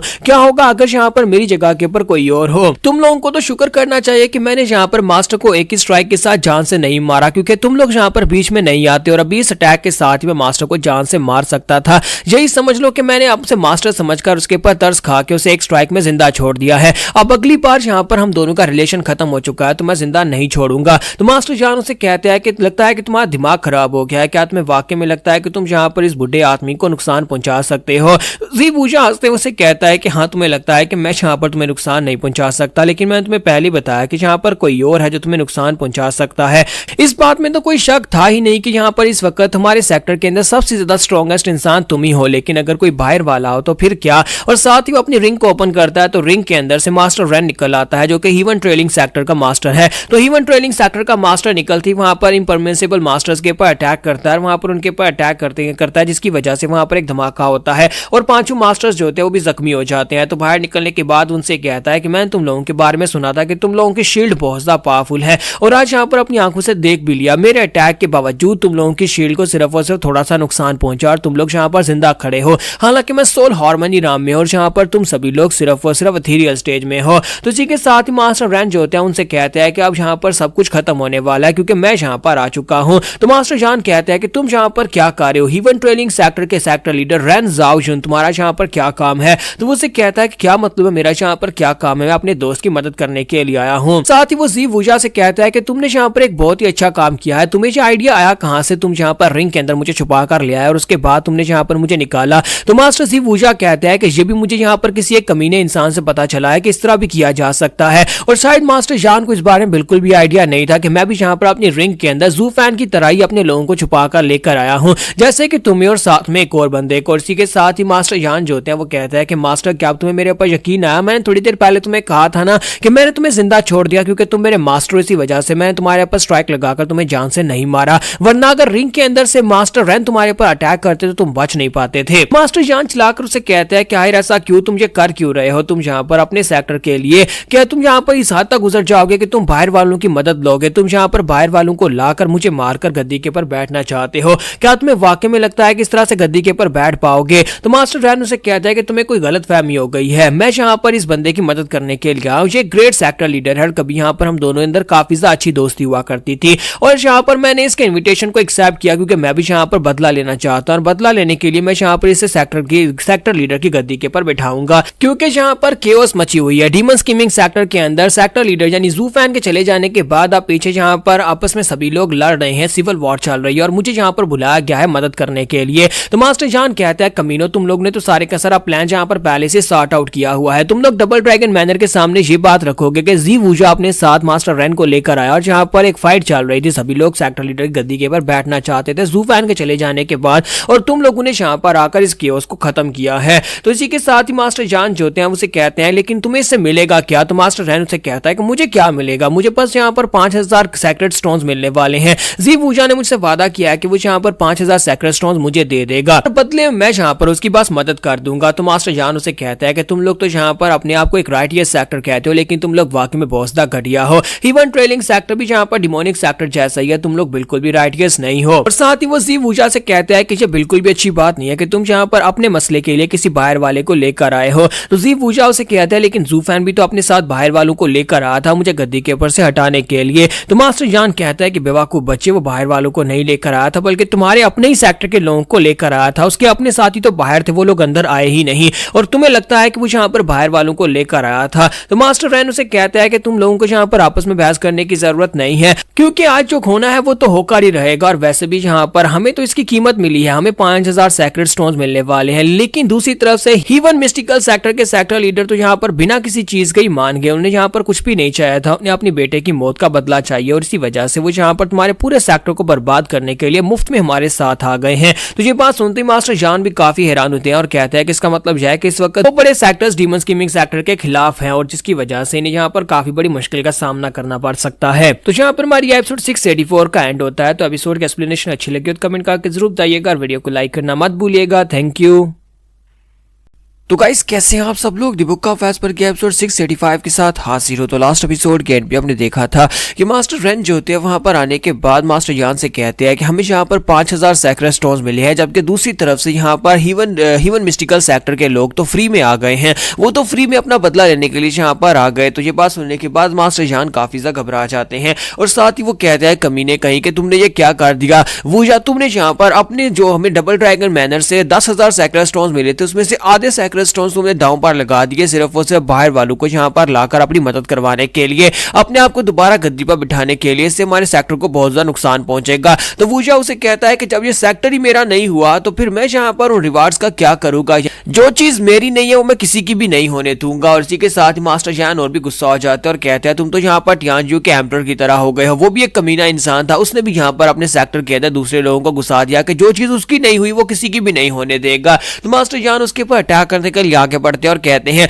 तुम एक सेक्टर लीडर बनने के लायक कभी थे ही नहीं, और मैंने जहां पर तुम्हें इतने साल तक सेक्टर लीडर की गद्दी के ऊपर बिठा कर रखा, तुम एक गद्दार हो। आज मैं जहां पर तुम्हारे पर एक गद्दारी का लेबल लगाता और तुम्हें यहां पर रिमूव किया जाएगा। और जैसे ही वो आगे बढ़ते हैं तो उसी के साथ ही मास्टर रेन उसके सामने रास्ते में आ जाते हैं और उसे कहते हैं क्या तुम्हें लगता है कि मेरे जैसे सोल हार्मनी राम के एक मास्टर के सामने खड़े होने के बावजूद तुम यहाँ पर सेक्टर लीडर जी वूजा के ऊपर अटैक करके उसे मार पाओगे? और जैसे ही वहां पर मास्टर जान के ऊपर अटैक करता है तो मास्टर जान पीछे की तरफ बढ़ते हैं, वहां पर एक धमाका होता है। लेकिन जैसे ही मास्टर जान पीछे हटते हैं तो मास्टर रेन काफी ज्यादा हैरान हो जाता है और कहता है कि ये कैसे हो सकता है, तुम तो सोल हार्मनी राम में पहुंच चुके हो। तो मास्टर जान उसे कहते हैं क्या तुम्हें झटका लगा? तो मास्टर जी वूजा उसे कहते हैं कैसा कैसे हो सकता है मास्टर, तुमने खुद ही तो यहाँ पर ये कहा था कि तुम्हारी बॉडी कॉन्स्टिट्यूशन ऐसी है कि तुम कभी भी थीरियल स्टेज से आगे नहीं जा पाओगे, तुम एक ही लेवल के ऊपर फंस चुके हो, फिर तुम यहाँ पर सोल हार्मनी में कैसे पहुंच गए हो? तो मास्टर जान उसे कहता है कि ये सब कुछ भी जू फैन की वजह से पॉसिबल हो पाया है। जू फैन मेरी किस्मत में वो इंसान बनकर आया जिसने आकर मेरी कॉन्स्टिट्यूशन को बदल दिया। उसने मुझे एक 10th लेवल की ह्यूमन रीचिंग पिल दी थी जिसकी मदद से मैंने अपनी कॉन्स्टिट्यूशन को बदल दिया,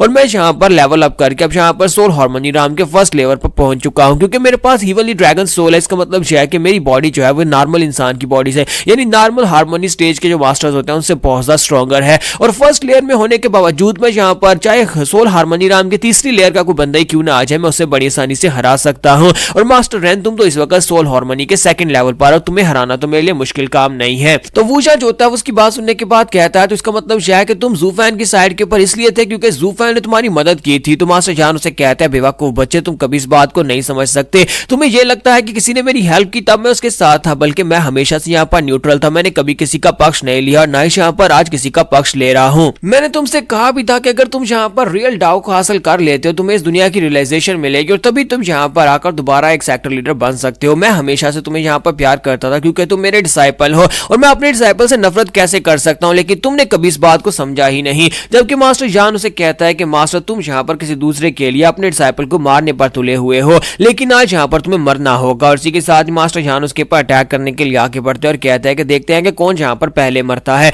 मास्टर रैन फिर से वहां पर बीच में आता है, दोनों वहां पर फाइट करना शुरू कर देते हैं और यहाँ पर मास्टर जान उठकर खिसक जाता है। तो मास्टर जी वूजा जो होता है वहां पर से उठकर खिसक जाता है, वो भागने की कोशिश करता है। तो मास्टर जान अपने मास्टर से कहता है कि जल्दी से उसके पीछे जाओ और जाकर उसे पकड़ कर लाओ, क्योंकि ये बंदा हमारे सेक्टर का गद्दार है, मैं इसे यहाँ से जाने नहीं दे सकता। तो पांचों मास्टर्स जो होते हैं उसका पीछा करते हैं और इसी के साथ ही नेक्स्ट सीन में बाहर का दिखाया जाता है, जहां पर हीवन मिस्टिकल सेक्टर के एल्डर जो होते हैं अपने साथ अपने डिसाइपल्स को लेकर आए होते हैं और उन्हें तबाही मचा रखी होती है, और जहां पर हमारे डीमन स्कीमिंग सेक्टर के डिसाइपल्स को मार रहे होते हैं। जबकि इसी के साथ ही वेनरेबल शी और उसके साथ ही एल्डर्स जो होते हैं ऊपर खड़े सब कुछ देख रहे होते हैं, जबकि वो सभी बच्चे बेचारे वहां पर चिल्ला रहे होते हैं और कहते हैं कि अचानक से हमारे पर अटैक कैसे हो गया, ये कौन लोग हैं और कहां से आ गए हैं, ये सेक्टर के अंदर घुसे कैसे, हमारी शील्ड एक्टिवेट क्यों नहीं हुई। तो इसी के साथ ही वहां पर सेक्टर लीडर जो होते हैं ऊपर खड़े होते हैं और वहां पर हंस रहे होते हैं, जोर जोर से हंस रहे होते हैं और कहते हैं कि मुझे मजा आ रहा है, आज मुझे यहाँ पर अपना बदला मिल रहा है। हीवन मिस्टिकल सेक्टर के लोगों के साथ जिसने भी जो कुछ भी किया था उसका बदला आज यहाँ पर चुकाया जाएगा, इन सभी कमीनों को मार डालूंगा। जबकि मास्टर शी वहां पर चुपचाप खड़ा सब कुछ देख रहा होता है, साथ ही पीछे से एक बुढ़ा मास्टर निकलता है और कहता है देखो तो जरा यहाँ पर सेक्टर लीडर जान तो इस सबको एंजॉय कर रहा है, वो अपना बदला ले रहा है और जहाँ पर एक बहुत ही कमाल की ब्रूटैलिटी दिखाई जा रही है, तुम्हारे डिसाइपल्स को मारा जा रहा है। लेकिन वेनरेबल शी मुझे एक बात की समझ नहीं आई कि नीचे जो लोग मर रहे हैं वो तुम्हारी सेक्टर के डिसाइपल्स हैं, और इनमें से कुछ ऐसे लोग भी होंगे जो कि तुम्हारी परवाह करते हैं या फिर तुम्हें पसंद करते हैं, फिर इसके बावजूद तुम उन सभी को अपनी आंखों के सामने यहाँ पर मरवा रहे हो। क्या तुम्हें नहीं लगता कि तुम्हें इस जगह के ऊपर नहीं होना चाहिए। तो इसी के साथ ही वेनरेबल शी पीछे की तरफ घूमते हैं, उसे देखते पहचान लेते हैं, फिर साथ ही उसे रिस्पेक्ट देते हुए कहते हैं प्लीज मास्टर माफ करिएगा, मैं आपको वेलकम करने के लिए वहां पर नहीं आ सका, मुझे नहीं पता था कि सीनियर भी यहाँ पर आने वाले हैं। तो वो मास्टर उसे कहता है कि मैंने यहाँ पर तुमसे एक सवाल पूछा है, फिर साथ ही उसे कहता है कि सेक्टर लीडर रैन मुझे अपने साथ लेकर नहीं आए और ना ही उन्होंने मुझे कहा था कि यहाँ पर आओ, लेकिन मैं खुद यहाँ पर आया हूँ क्योंकि उस बुढ़े मास्टर यानी कि तुम्हारे उस मास्टर जान को देखने के लिए मैं यहाँ पर आया हूँ, क्योंकि वो ओल्डर जनरेशन का एक मास्टर है और मेरी तरह वो भी एक वेनरेबल है, इसी वजह से मैं यहाँ पर उसे देखने के लिए आखिरी बार जब वो यहाँ पर मरेगा, उसकी आखिरी सांसें निकलेंगी, तब मैं यहाँ पर उसे देखूंगा, चाहे यहाँ पर वो मरने वाला क्यों ना हो, लेकिन एक ओल्डर जनरेशन मास्टर होने के नाते मैं उसकी बहुत ज्यादा रिस्पेक्ट करता हूँ। तो जब ये इतनी बात करता है तो मास्टर शी जो होता है उसकी बात सुनने के बाद घबरा जाता है और कहता है अगर ये बुढ़ा खुसट यहाँ पर उस मास्टर जान के साथ हो गया तो फिर तुम्हें काफी ज्यादा मुश्किल हो जाएगी।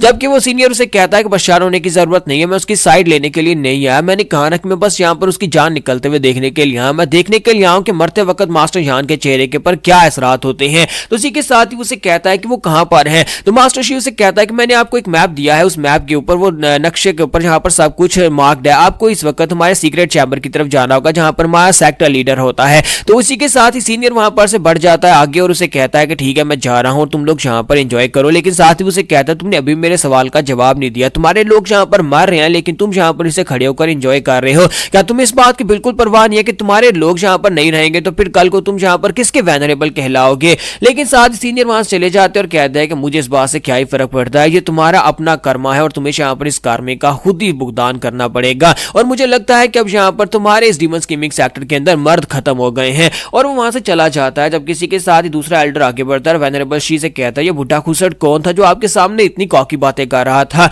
तो मास्टर शी से कहते हैं कि क्या तुम्हें नहीं पता ये कौन है, ये हीवन ट्रेलिंग सेक्टर का बहुत ही पावरफुल मास्टर है। हीवन ट्रेलिंग सेक्टर के अंदर भी से यहाँ पर बहुत ही पावरफुल एग्जिस्टेंस इसलिए कहा जाता है क्योंकि ये उनका हाई वेनरेबल है। जैसे कि यहाँ पर हमारे पास मास्टर जान है, वैसे यहाँ पर उनके पास ये मास्टर है, इसका नाम जाओ जुनशान है। और मास्टर जाओ जुनशान एक बहुत ही कमाल का और पावरफुल इंसान है, जैसे कि हमारे हाई वेनरेबल है। तो यहाँ पर हमारी एपिसोड 685 का एंड होगा। नेक्स्ट एपिसोड में देखेंगे कि मास्टर जाओ क्या करेंगे, क्या वो जाकर हमारे मास्टर जान को मारने में मदद करेंगे या फिर उसे बचाएंगे।